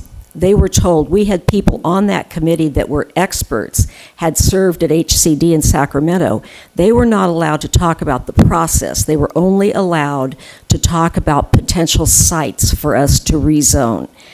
The buffer in the pipeline units, while other cities like Santa Ana and Yorba Linda have judiciously used pipeline units to meet RENA requirements, Newport Beach has chosen an excessive buffer strategy. By zoning for 8,174 units, far above our RENA mandate of 4,845, we are not only exceeding the state requirements, but also potentially exacerbating development pressures on our community. The state density bonus is an overreach. The decision to allow the state density bonus to apply in addition to, rather than within, the 8,174 zone units could double the potential developments up to 16,348 units. This was neither adequately highlighted in prior discussions nor transparently conveyed to the public or even to the city council, your council, compromising our governance and our oversight responsibilities. The Green Light Initiative bypass. The council meeting suggests that there is no time for a second ballot if the initial vote fails, showing a troubling lack of foresight in scheduling and public engagement. We've been anticipating this green light problem since this number first came to us. Will and I met with Spawn initially to find out how we could plan for 4,248 or however many it is. You'd think I'd remember. Initially, to find out how we could keep the public appraised of what was going on and bypass a green light vote, which I think we could have at 4,145. But now we can't. But that's planning on our part, not planning from the city council. The name, the excessive buffer is applying our RENA numbers. It does something that all other cities, most of the other cities in Orange County have managed to not do. None of them have a buffer of 70%, 70%. That's. I think you remember what that beeper meant. I remember that. Thank you. Yes. Anyway, but if you want me to answer questions about what this council knew while we were going through the process that you outlined in your comments, I'd be glad to address that. No, thank you. All right, next speaker, please. Council, Mayor O'Neill, my name's Gary Hill, longtime resident of Newport Beach. I think you should all stick with option one. I think it's very mandatory. It should all go to a vote of the city. I don't quite know if you guys have been driving lately, but there's plenty of cars on the road. I really don't think we need any more. Thank you. Thank you. Next speaker, please. Mayor O'Neill, members of the council, my name is Jim Mosier. Regarding option one, if you were to go forward with that, I really think you should ask for clarity as to whether you have any control over the language of the ballot label that would go next to the yes and no. As a previous speaker noted, the language that you've given or being given is opening the city to a challenge on that. It is clearly very, very biased in favor of a yes vote. Second, I believe the measure behind the ballot label needs further revision, and I think I have been consistent about this. The problem with that measure behind the ballot label is that the people voting on this have no guarantee any of those housing units, the 8,174 they're being asked to approve, that any of those will be actually used for meeting our RENA requirement. For that to happen, the housing element is clear that 40% of them will have to develop in the affordable housing categories. If you want voters to be able to accept this measure, that has to be part of the measure. Otherwise, we will say yes, and we think we're off the hook. And at the end of the cycle, we will accomplish nothing and still have our compliance status taken away and be subject to all these horrible things. As to option two, I agree with the previous speakers. I don't think that's an option at all. To entertain that, you have to make a finding first that the vote is precluded by state law, and second, you are somehow free to ignore what the charter says. Nobody has pointed to any state law that prohibits the citizens from voting on how a RENA allocation is implemented. And I have looked in vain in our city charter for anything that allows you to ignore its provisions. Such a thing would say something like the city council is not required to follow a provision of this charter if it makes a finding that not following the provision is in the best interest of the city. No vote may be in the best interest of the city, but there is no provision like that in our city charter, so you're in a bad place.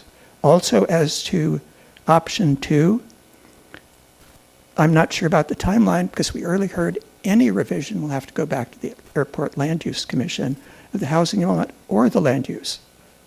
And finally, whatever option you take, I think the zoning and objective design standards should be, they do not have to be adopted tonight. Those should be deferred so they can be looked at more carefully. They're important, they need to be enacted, but they do not need to be enacted tonight. Thank you. Thank you. Next speaker, please. Good evening, Mayor O'Neill and City Council members. My name's Gina Cruz. I, first of all, just want to thank everybody for all that hard work. It looks like an enormous amount of time and energy and effort has been put in from both sides. So just as a regular citizen, I really appreciate that. And I can understand there's frustration on both sides, but just as a regular citizen, I just wanted to point out, I can't always make City Council meetings because of work and commitments like that. So I'm not always aware of everything that's going on. Sometimes I'm only aware of things when it comes through my door as a letter, information sheet, opportunity to vote. So I think it's important to give every regular citizen the opportunity to vote so that they can, you know, see what's been going on if they've not been able to be party of it up till now. And the second thing is, again, I don't understand the business as all of you do and all the fiscal responsibilities. I'd just love to see somewhere as much effort saying we've really tried to turn the thumbscrews on some of the builders and this is what we've got from them, because again, I'd probably be okay with the number that was stated. I just, you know, if you're going to tell me they'd go out of business by doing this, I'd feel sorry for them and then go, okay, a few more maybe. But I don't think that's the case. So, you know, maybe we could come together and just turn those thumbscrews a little bit. Make it work for everybody. Thank you. Thank you. Next speaker, please.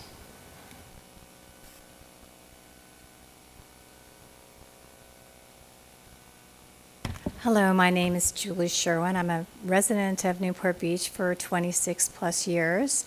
And thank you, Mayor O'Neill and council members, for looking out for our best interests, because I know you do.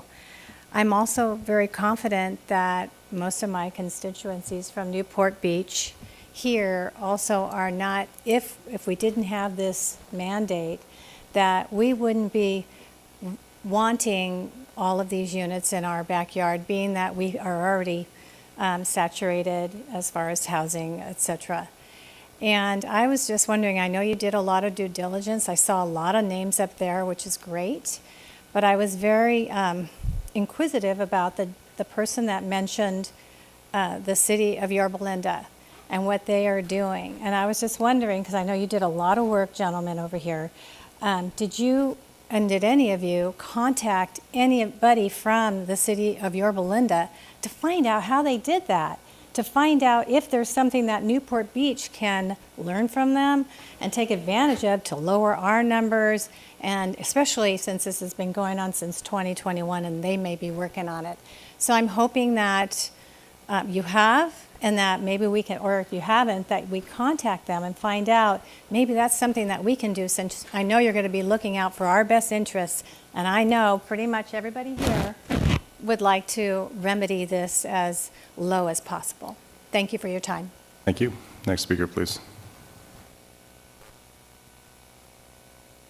Good evening. My name is Duffy Duffield, and I'm in favor for option 1.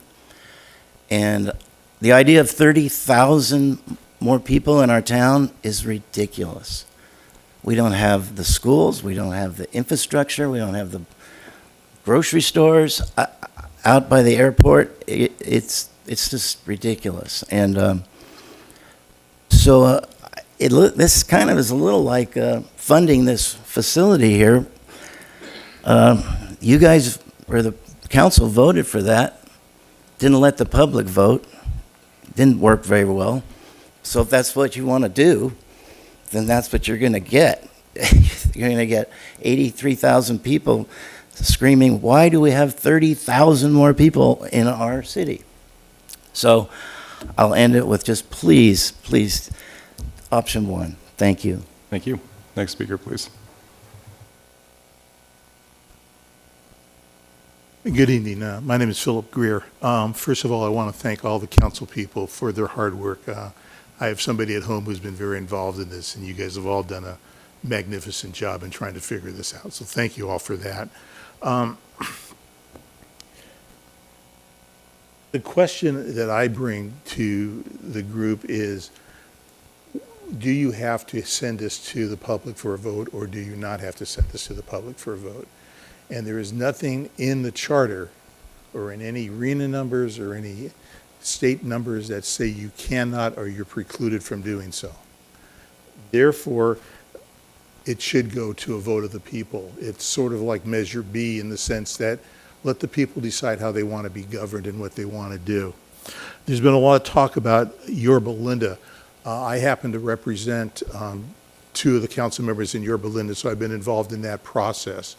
And they have looked at it, they have looked at the problems that are speculatively opposed or proposed, and they've decided to put it on the ballot too, because they believe that the people should have the decision as to whether or not to vote.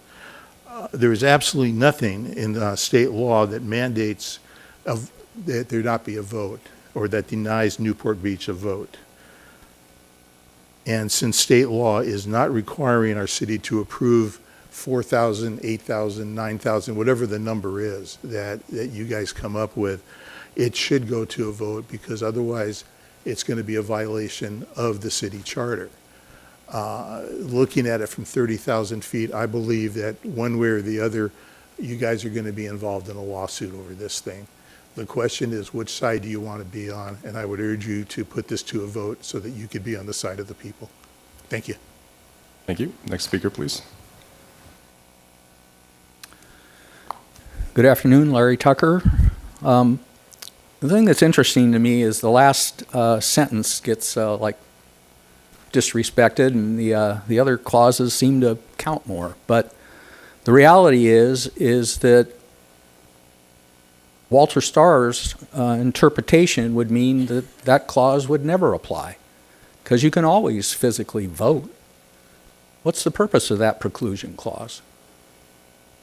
So we've heard from staff over and over again, I've read it myself, that once the housing element's approved, then the housing element needs to be implemented.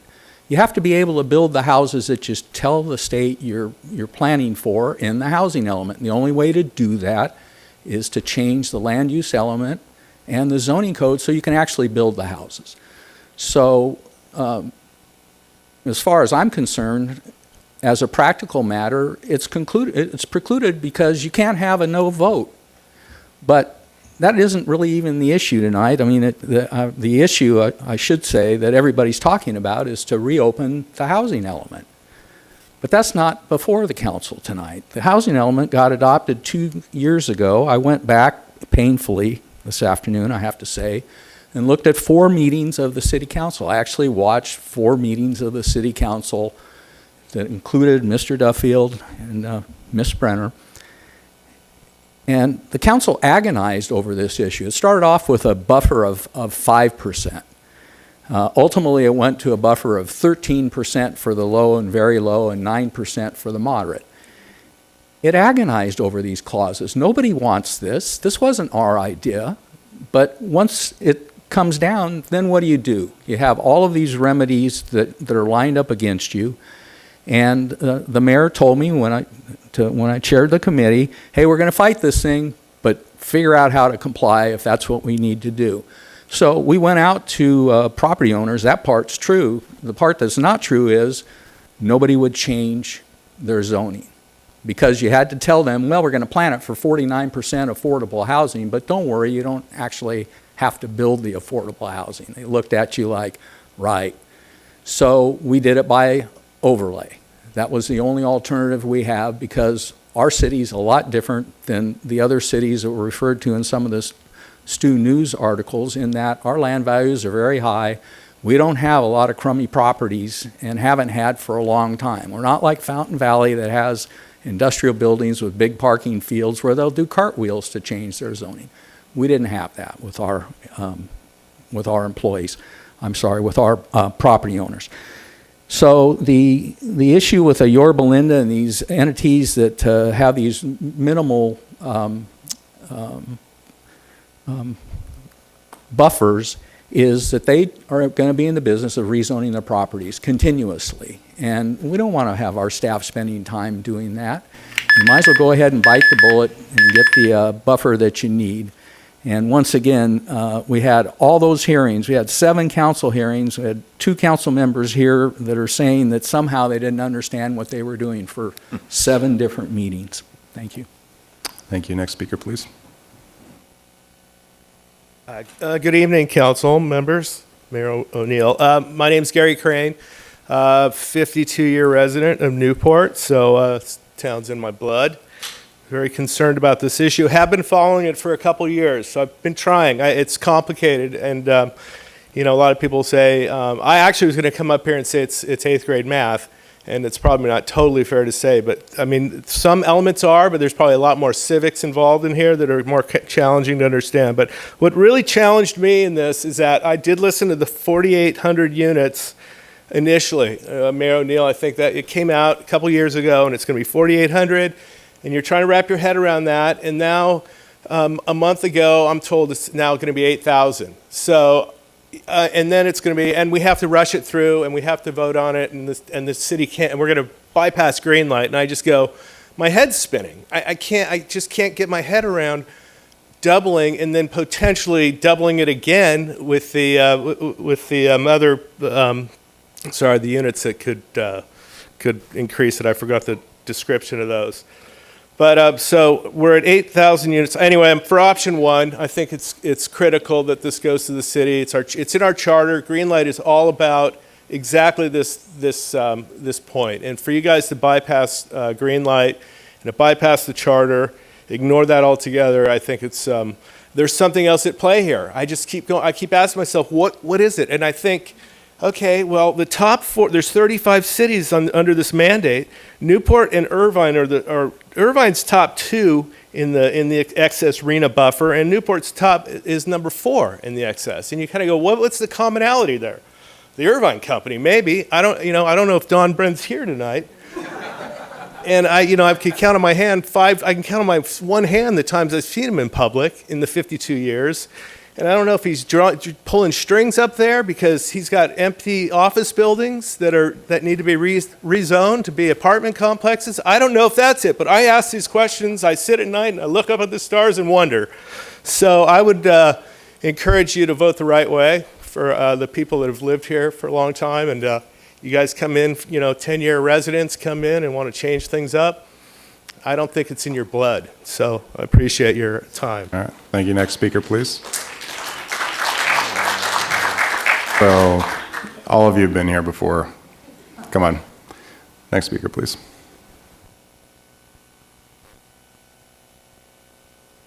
Good evening, Mayor O'Neill, members of the City Council. I am Shauna Schaffner, Chief Executive Officer of CAA Planning. I represent several property owners within the city and act as an advisor on land use policy matters. For the sake of Newport's community character and retention of local land use control, I urge the City Council to adopt the General Plan and Zoning Overlay before you this evening. California law has forced Newport Beach to create a plan to accommodate new housing within the city. In turn, the city has spent years working with the community to comply with the state mandate by focusing housing in job centers, like the airport area, and not in residential neighborhoods. The city also simultaneously and vigorously fought these mandates in Sacramento. but those challenges and those of dozens of other cities were denied, both in Sacramento and by the courts. Ultimately, the city approved the housing element, which was the culmination of efforts by the 9-member Housing Element Update Advisory Committee and the Planning Commission and the City Council in more than a dozen public meetings. Now, almost 2 years later, and as a result of another extensive public review process with the 30-member GPAC, consistent with the city charter, council-adopted policies, and state law, the city will be fulfilling its obligation by adopting the mandated measures designed to implement the existing citizen-driven housing element. I'd like to note that the traffic study in the EIR analyzed over 10,000 units, as noted in Appendix F on Table 1 of Attachment, Table 1 of Attachment 1, page 3. This number accounts for focus area units, pipeline units, and development of Banning Ranch, which is not actually being approved, but is in the general plan. Analysis of these units were very robust. It included all existing development, some of which will have to be demolished to make way for new residential housing. So this is all to say that the EIR and the traffic study were incredibly robust. Now, failure to adopt the citizen-driven plan risks losing local control. These consequences are not hypothetical, but they are evidenced by recent Superior Court cases, including one where an apartment development of over 61 dwelling units per acre in La Cañada, Flint Ridge, a city that is predominantly single-family homes, was affirmed by a builder's remedy project because the city briefly had a deficient housing element. Builder's remedy should not be in this city's future, and certainly the council should be supported in its actions to protect the community character from Sacramento. The drafters of Measure S, in their infinite wisdom, foresaw this situation, and rather than risk losing the protections of Greenlight, they recognized that compliance with state law precludes voter approval. With all of that in mind, it is respectfully recommended that the City Council trust the citizen-driven housing element process and formally, in its own action, approve the required general plan update and zoning overlay before you this evening. Thank you. Next speaker, please.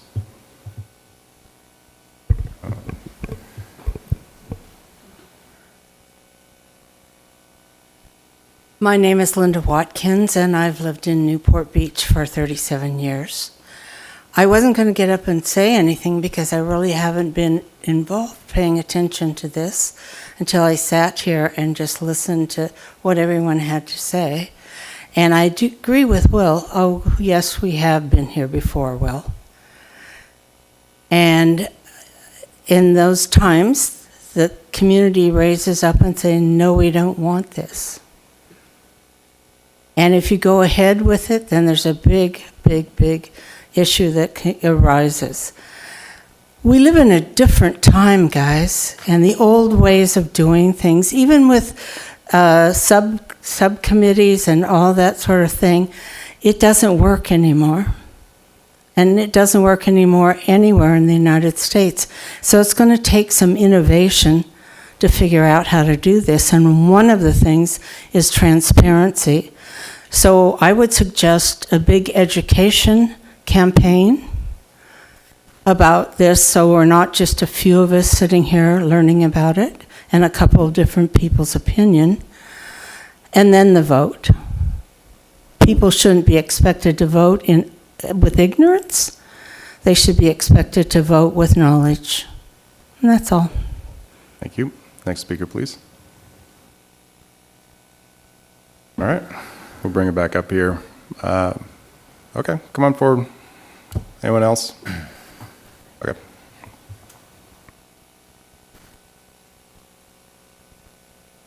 Yeah. Mayor, council members, my name is Heath Clark, resident of Newport Beach. I stand here and urge you to uphold Section 423. To bypass it out of expedience is a betrayal of the trust citizens have placed in you. The charter is your compass, helping you to navigate the complexities of this administration with integrity. Following Section 423 is straightforward. The housing element clearly triggers the need for a vote, and since state law doesn't prevent Section 423, there's no excuse. Adhering to the charter is the right thing to do and sets the stage for the more challenging step of convincing voters to support your recommendation.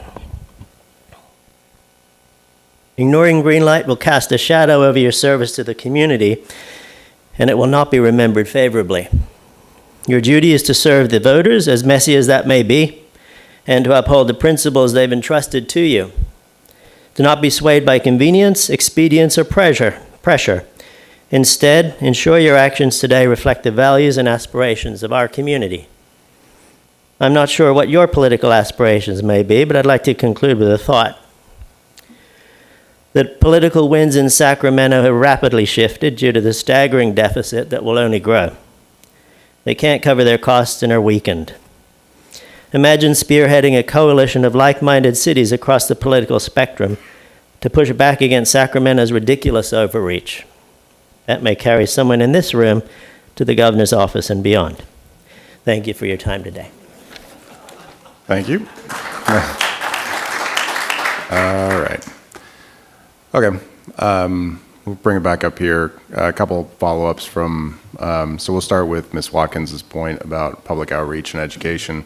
Maybe you could speak to what we've been doing over the last few years on this one. Thank you, Mayor. Yes, from a public outreach standpoint, what Ben Zadiba put up on the screen there for everybody's purview is we've held 65 public meetings on this specific subject. We've had endless Zoom calls during our COVID season, and many members of the audience here were part of those Zoom conversations. We've hired a consultant, an outreach consultant specifically on this housing element to invite members of the public to have pop-up stands during any of our public events. We've posted website, endless email blasts. Again, we've held over 65 meetings, either at the City Council, at the Planning Commission, at our Housing Committee meetings, Steering Committee meetings, or just town halls that we've held. We've had endless public outreach on this subject for the last 5 years. And the city, for all this public outreach, we spent an enormous amount of money on specifically public outreach too. So I think we're well covered the amount of public outreach we've done. So one of the other things on the public outreach side, I had a former colleague get up during public comment and make the claim that that when we were doing the site selection discussions, that I somehow ran it without the city council knowing about it, and that Larry Tucker back there was kind of pushing it at the Housing Advisory Committee. I remember talking about that a lot at the city council meetings, and I'm wondering if you remember doing the same. Certainly. The Housing Committee was appointed by the council, and it was a public process. The discussion of the site selection, how do we approach it? Again, these laws were brand new state laws that weren't around in the past cycles. And so from a staff standpoint, from a council standpoint, we were all trying to figure out, and those conversations were held at the council meeting during study sessions, endless study sessions that we had on this particular subject of what those laws mean. Mr. Tucker was the chair of our housing committee. He studied those laws. Our legal counsel studied the laws, and we had to do the site selections. We had to work through site selections, and hence that was the process. Wasn't perfect. It wasn't unanimous, but it was a public process with our residents. Yeah. There's not been a single one person who's run all of this. It'd be impossible. So that's one of the reasons I pointed out how many people were involved in this at the beginning. So anyway, all right, Councilmember Blom. Thank you, Mayor. Before I go into my impassioned diatribe on this, quick question for staff. The density bonus EIR piece, can you speak to that real quickly? So, Councilmember Blum, Mayor O'Neill, we do have our EIR consultant here, if that would be appropriate, Mr. Mayor? Sure. Okay. If Dana Privet, if you could address that specific question.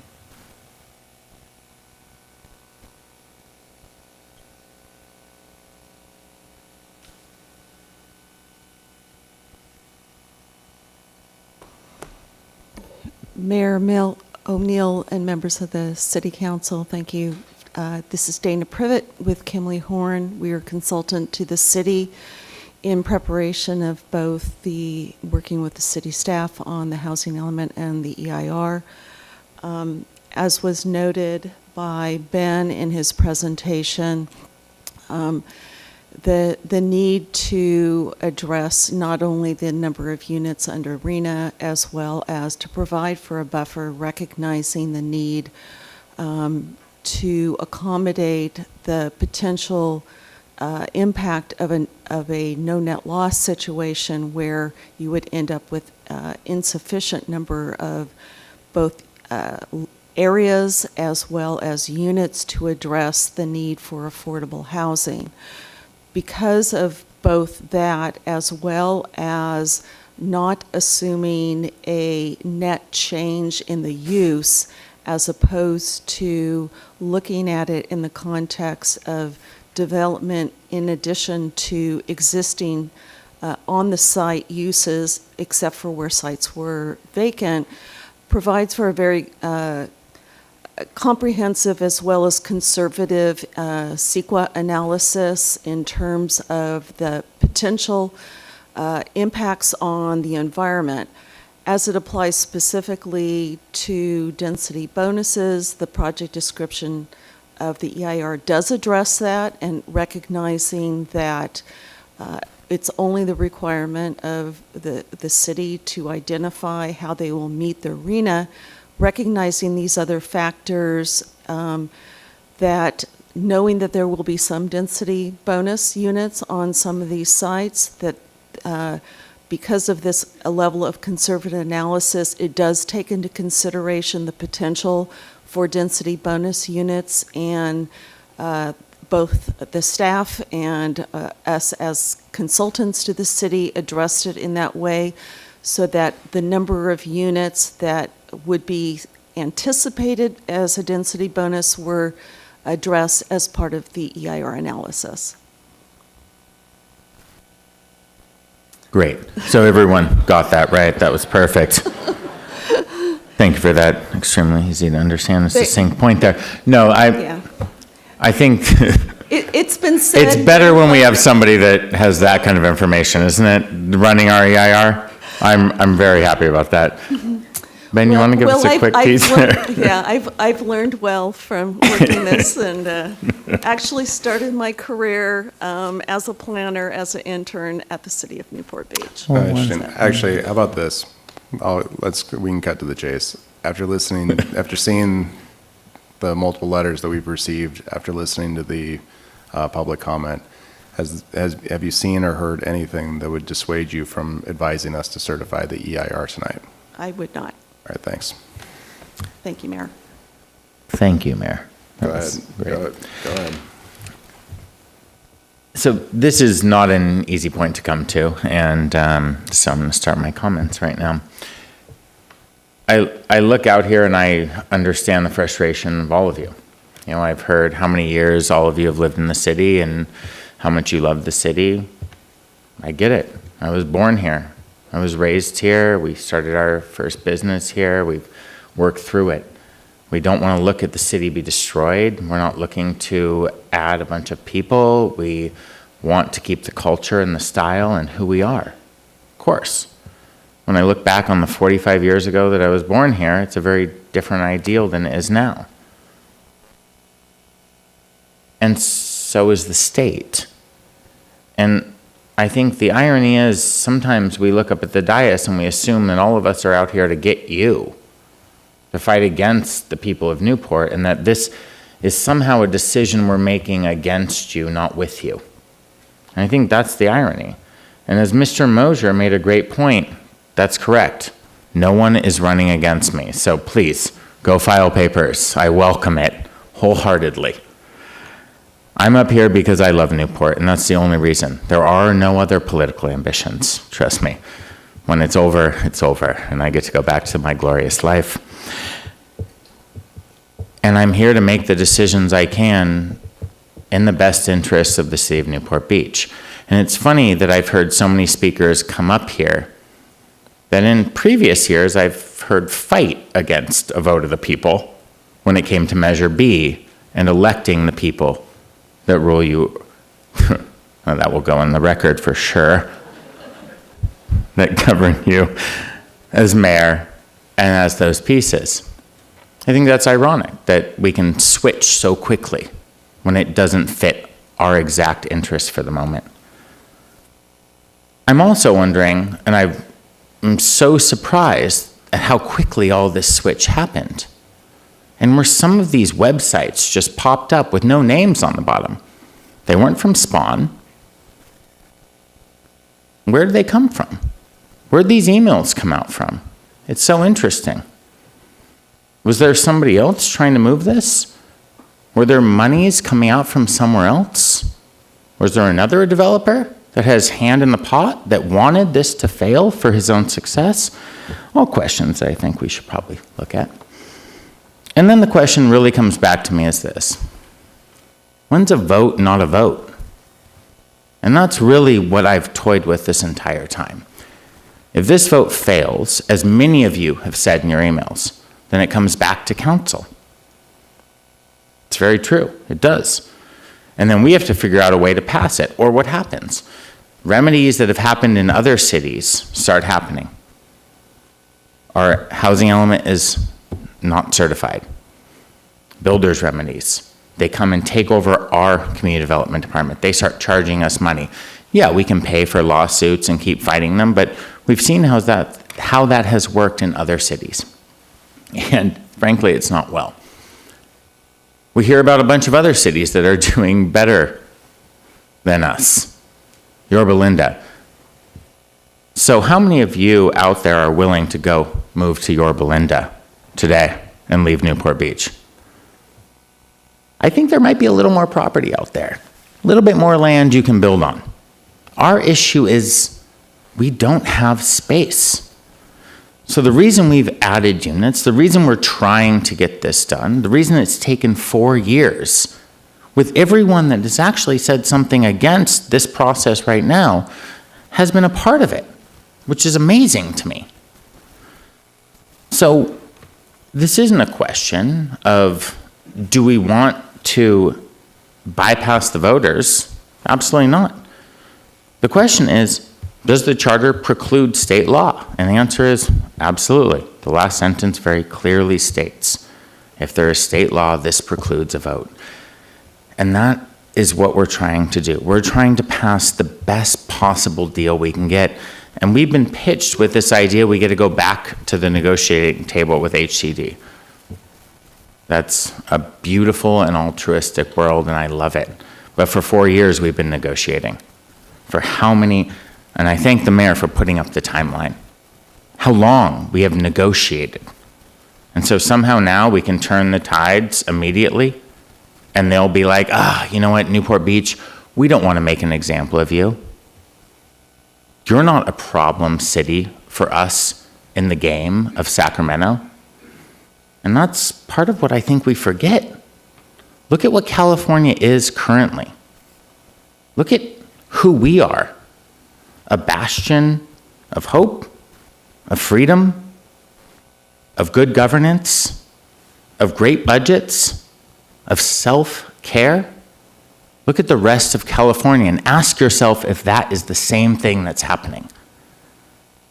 The reason is because we sit here and we actually try to work with every single member of this community for everything, and sometimes you're right. Given slight facts and misconceived notions, you're right, this sounds ridiculous. 30 or 40,000 units, you're right. We absolutely could build those if they were 100% density rich for low and very low income. I mean, do any of us think that's possible? It's funny, one of the larger developers that is actually very against this going to a ballot, or very for this going to a ballot, who has rallied a bunch of people, had to change what he wanted for density inclusion. Had to go to a lower amount because he couldn't make money on the same deal. These are some of the questions I have to ask. Why is this all of a sudden switched? Why did we get to sit in a meeting with Spawn where they said, we're going to do everything we can to protect Greenlight? And then they have a meeting with a large developer and it switches. The entire game changes. We're here to protect you. I have no other purpose up here. I do not want Newport to turn into something else. And so sometimes you have to stand back, look at it from a different perspective, and decide that the way you have to fight is through threading the needle. We've seen what our neighbors to the north do. They go full frontal, and how's that work?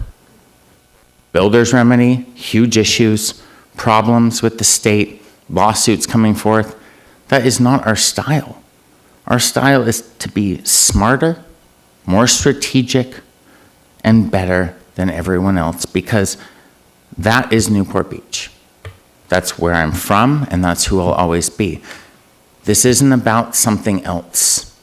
This is about a love for my city, the strength to make it better, and the power to stand up to large developers and billionaires that will fight me tooth and nail to put this down. That's why I'm here. Thank you. Councilmember Stapleton. Thank you, Mr. Mayor. So keeping Newport Newport has been a guiding principle and a promise I've made to you, the general public. Tonight, that's certainly being put to the test. Because of this commitment of keeping Newport Newport, I find clarity amidst the technicalities and the legal nuance. And I want to begin by thanking the staff for your time and effort. And I love the slide you put up that recognized everybody who's been involved in this process, because clearly it's been a heavy lift by everybody.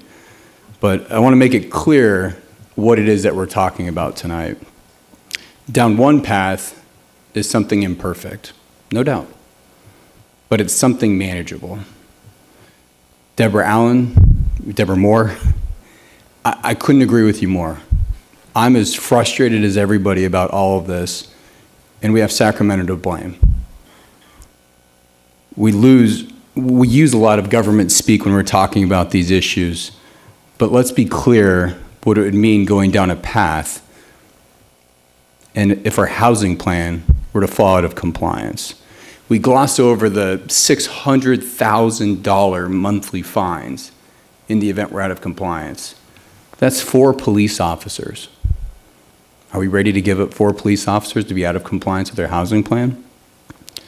We lose local control of our planning department. Do we want to be Beverly Hills? Do you want to have to go to Sacramento to get your kitchen remodeled? And maybe worst of all, builders' remedies, which with our incredible land values, we are Newport Beach, we all know that developers are circling and hungry for the opportunity to change our town forever. I'm never going to be okay with that. I spoke with some of our senior staff here in the city of Newport Beach, and I said, give me some real-life examples of what builder's remedy could mean to a city like Newport Beach.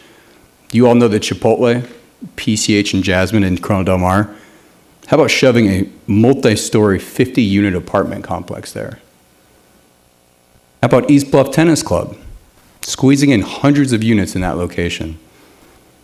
How about we go to Peninsula Point, combine a few lots, new big apartment building? Everyone's been on the island, Todos Santos, Agate and Park Avenue, beautiful new apartment complex. I'm not willing to pay the equivalent of 4 police officers, losing control of our permitting process, ushering in builder's remedy. That's just not keeping Newport Newport. This is all avoidable. That's why, for me at least, there's one choice that is acceptable and another that I believe in good faith we can manage. The other path guarantees Newport will no longer be the Newport we recognize, and that's just not the direction I'm willing to go. Thank you. Thank you. Councilmember Avery. You know, I was a fan of the film Master and Commander, and there was a dinner table scene where there were some insects around, and the choice was between the lesser of 2 weevils. And this is kind of the way I see this. This is tough, and like most people, I've been back and forth on this, and but I've come to the conclusion that if we really can't afford to have the vote fail, because that unleashes potentially some of the things that the Mayor Pro Tem was speaking of, And I think, all of us up here are very concerned about that. And I don't know, I have no idea where the votes will fall, but nobody's trying to wreck this city. Nobody's being indiscriminate about this vote. It's a crucial vote, but we do have our opinions. But I've spoken to a lot of people I respect, and I respect the electorate, but I suppose if I vote for number 2, then I'll probably have to stay out of town for a while. And but I'm prepared to do that because I have spent a lot of time, I've talked to a lot of people, and I just can't stomach the vote of voting on number 1 and having it fail. And I would feel the same way. I mean, as a resident, I would, if I wasn't on council, if I hadn't been paying attention, I would vote all day long for, supporting ballot proposition 1. And I understand that. But this is a serious deal, and I think we just need to take, for me personally, take the risk, a political risk, because I've got 9 more council meetings, and I love my town, and I don't want to be a pariah where I can't show my face. But that's where I'm at, and I'm really convinced that we would be taking a huge risk. And I hate to say that it's not with our voters, it's just, I think they're just, I don't know how we educate everybody, let everybody know and try to make the point, which we're all trying to do up here. But it's this, everybody here tonight are the people that really care about the city because you're here. But we, as you know, we don't get, we just get a very small fraction of residents who come to the meetings and really get educated. But for those that don't come and just, it's great to be a resident and not be involved at all in city affairs. And a lot of people say, to me, great, we so appreciate you being in politics. I would never do that, right? Totally rational conversation. And so I completely understand people who are just busy with their lives, their kids, their work, their business, their remodels, everything else. They can't follow this. I suppose they could, but they don't. People don't. And we're a very smart town. We have a high voter turnout, and green light is a very popular thing. It's an important thing. But to me, we're so threatened by this. If we don't, if we fail, if the vote fails, we're in a world of hurt, as far as I'm concerned. Thank you. Thank you. Only 9 meetings left, huh? Good to know. Yeah. Councilmember Grant. Thank you, Mayor O'Neill. Bear with me because I've typed up a lot of notes as I was sitting here and listening. First, I want to, as Council Member or Mayor Pro Tem Stapleton has said, I want to recognize all of the residents that have written emails and appeared before us in the past and in the present.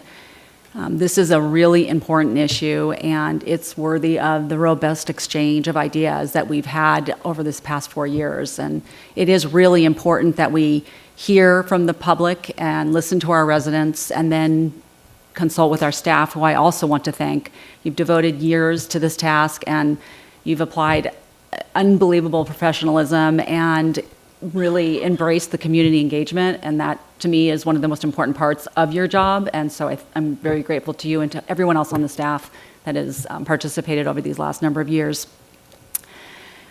The option for a vote that's provided in our charter is not going to be decided here today. It's not for decision here today. That was precluded, that part of our charter was precluded when the state mandated the housing requirements. I would prefer that we follow our charter in some other way if that were possible, but it is already precluded.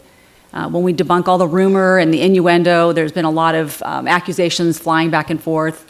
When we debunk all of that and just look at the very basics, our city is mandated to do this. This is what we are required to do by the state of California. Our charter is subject to the requirements of the state of California. We don't take this decision lightly. We've all, agonized personally, talked to staff, talked to residents, read all the emails, listened multiple meetings, followed meetings before we were on council, some of us. And again, we just don't take this lightly, and I hear a little bit of that from the public, and I really don't think that that's what the public believes, but I absolutely want to say that I know for myself and the staff, and I would imagine for every single council member up here, this is a very important decision, and it's not meant to be portrayed in any other way.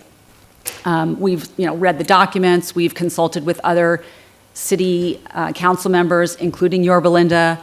We've talked to state officials, and most of all, we've just listened to you, the residents.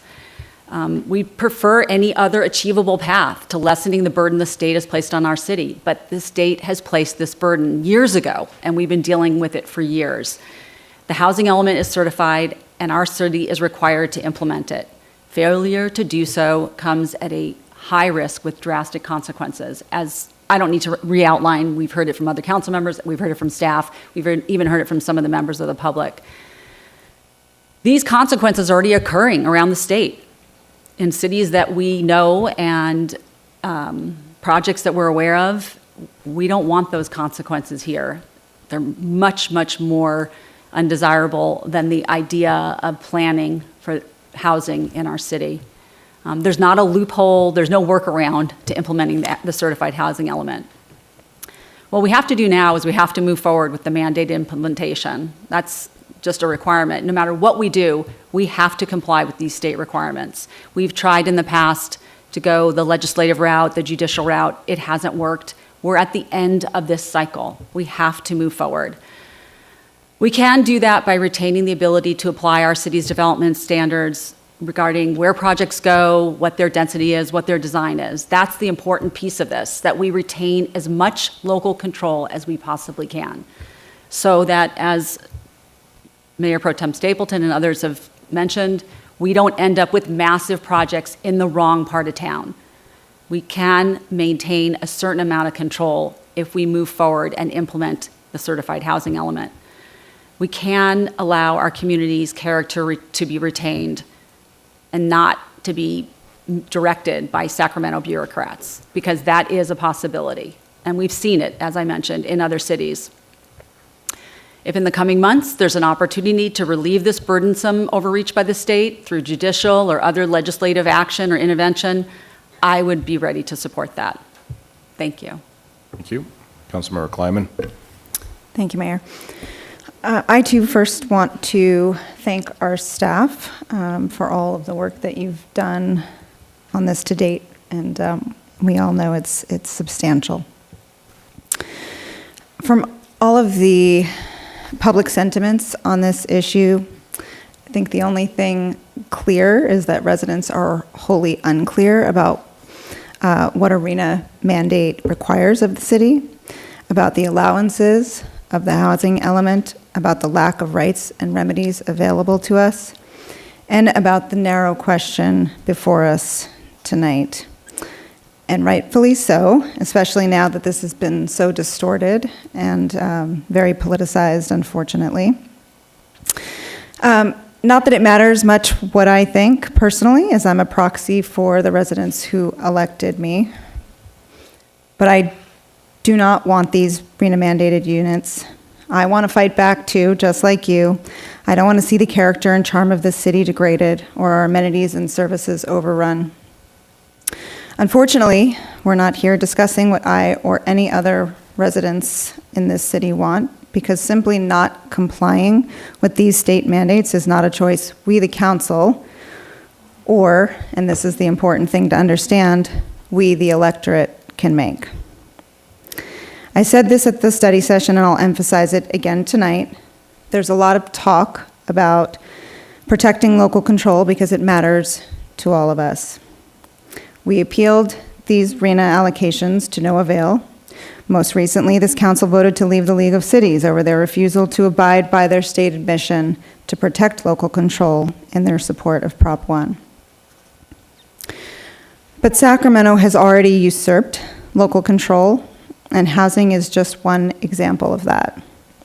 In the last few years, some of the dozens of bills that have been adopted include preemption of downzoning, density bonus for affordable housing projects, fair housing and accessory dwelling laws, lot splitting, commercial to residential conversion, religious property rezoning, and of course, enforcement mechanisms for all of their unfunded mandates. Every time a loophole is identified, a new bill is introduced to close it. City zoning and police power be damned, slow growth measures or not, the state will impose their will. Leilani, will you put up the graphic, please?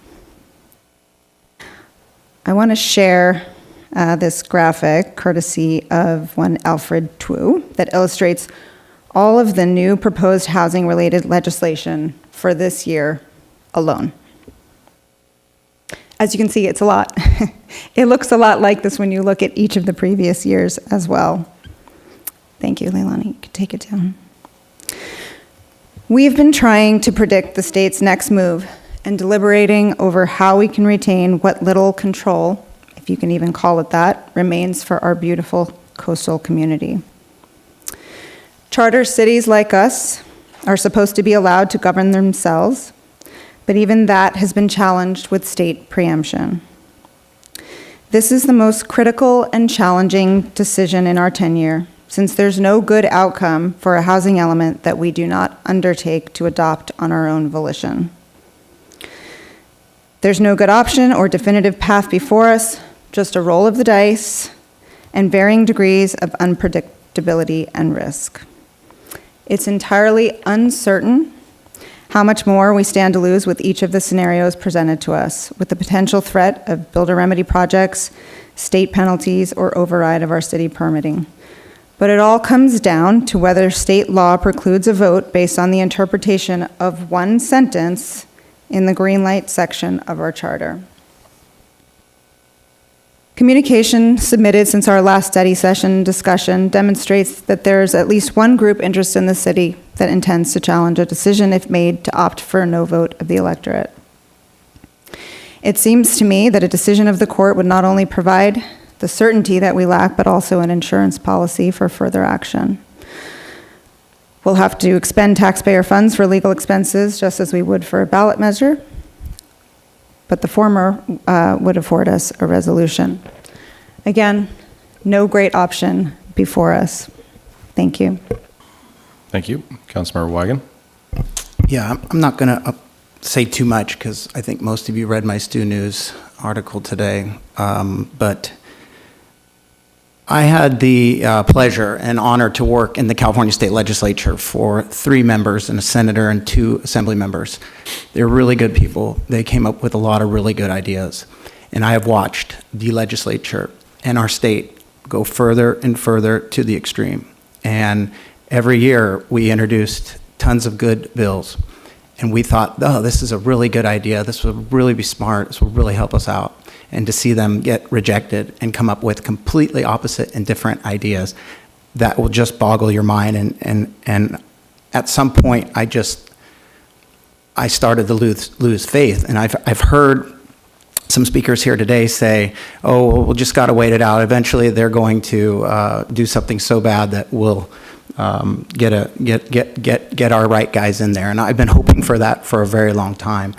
And in my article, I specifically highlighted, and many of my colleagues and staff, and all of you know, HCD and the Attorney General will come down hard. And they're not going to come down easy because we're Newport Beach. They're going to come down more severely. And I'm fearful of that. I'm fearful of what it brings. My colleagues have mentioned some of the ramifications. Is it police?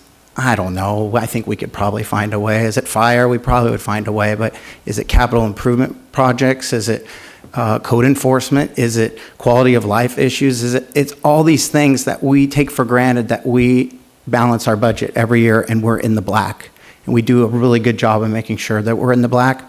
The city will use us as an example, and I'm so fearful of that. And I'm a lifelong Newport Beach resident, and I'm friends with many of you out here.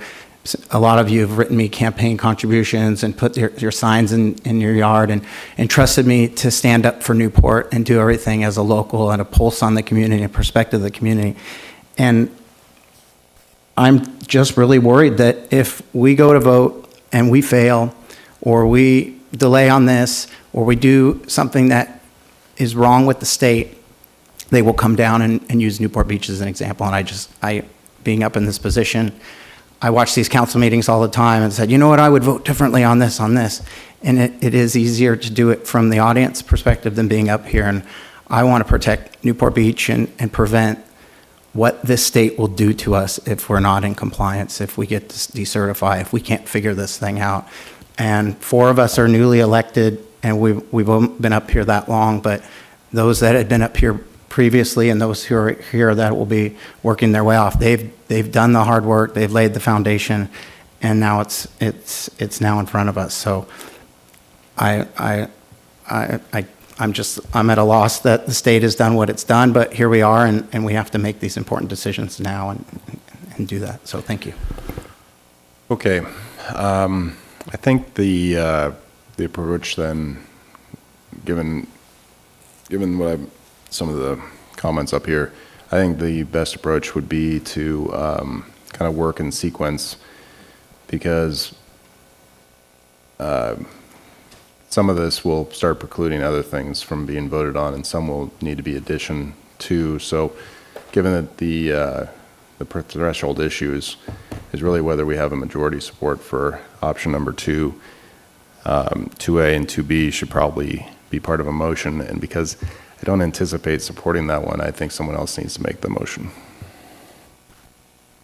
So the staff recommendation for 2A and 2B moved by Councilmember Blom, seconded by Councilmember Grant. Let's go ahead and vote on 2A and 2B.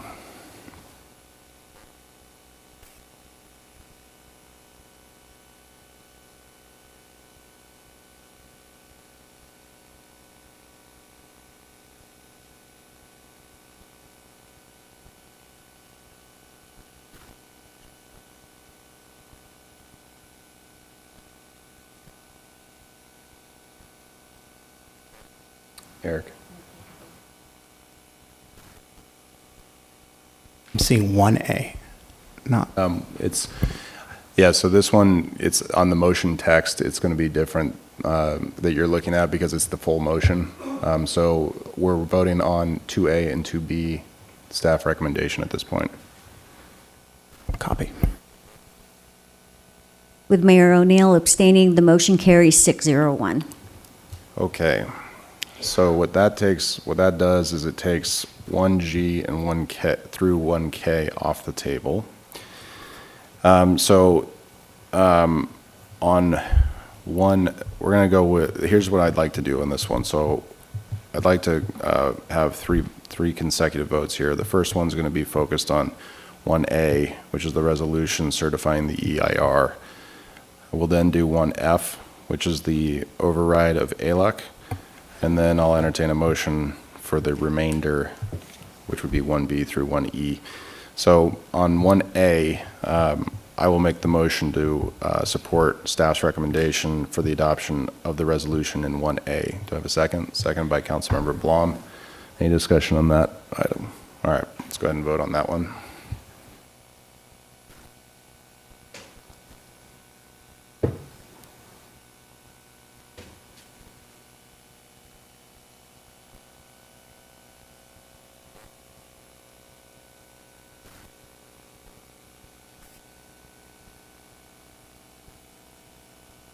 The motion carries unanimously, 7-0.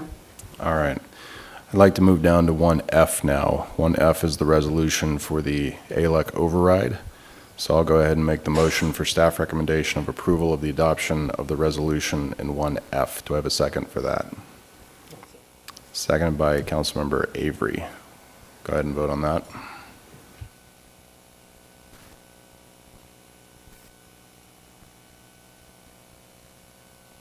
Motion carries unanimously, 7-0.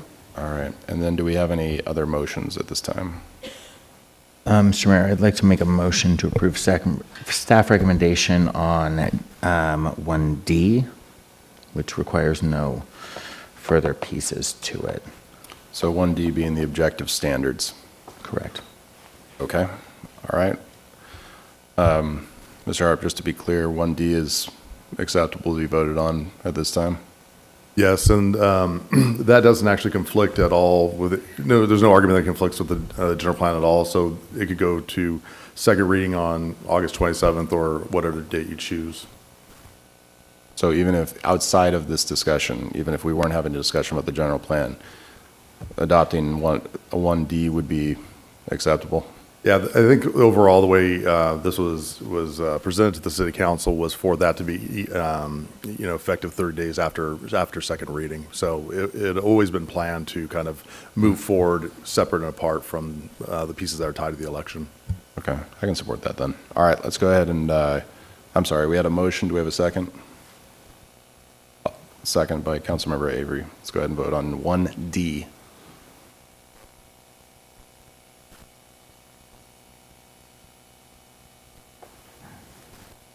The motion carries unanimously, 7-0. All right, any other motions? And then, Mr. Mayor, do you want me to keep these all separate, or would you like a motion together? I would expect that this one probably makes sense to do together, so.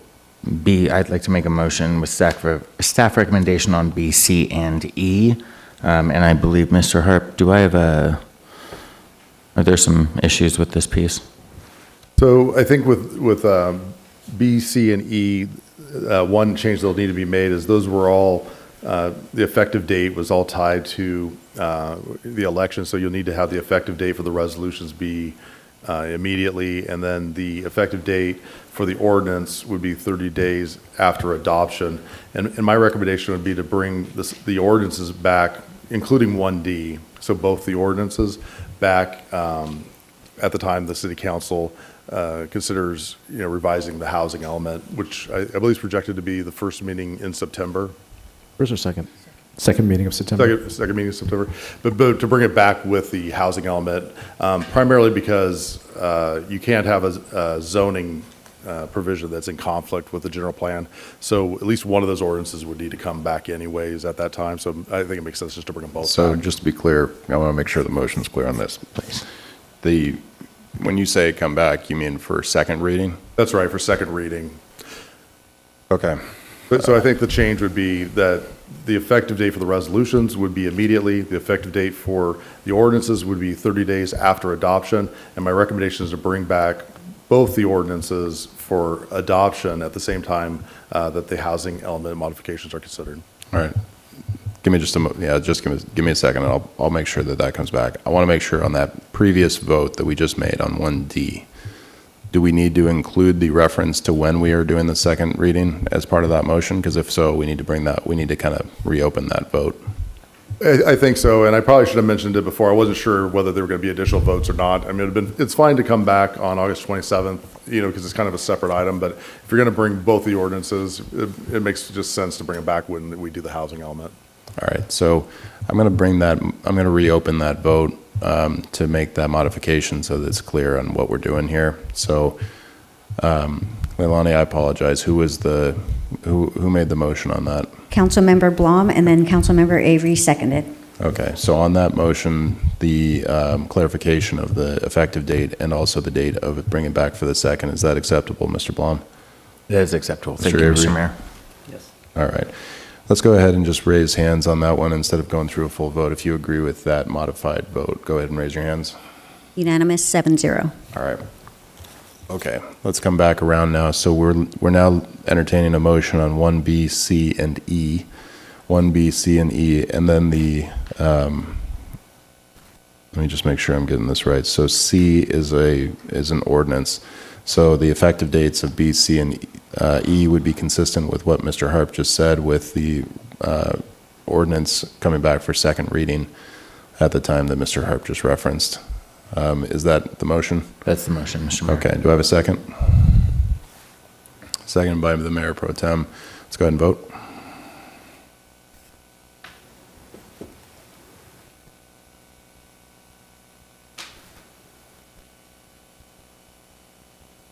With Mayor O'Neill recusing himself, the motion carries 6-0-1. Not recusing. Abstaining. I abstained. Oh, I'm sorry, abstaining, sorry. All right. So that completes that item. All right, Madam Clerk. A motion to reconsider the vote on any action taken by the city council, either this meeting or the previous meeting, may be made only by one of the council members who voted with the prevailing side. All right, do we have a motion for reconsideration? All right, seeing none, we stand adjourned. Thank you.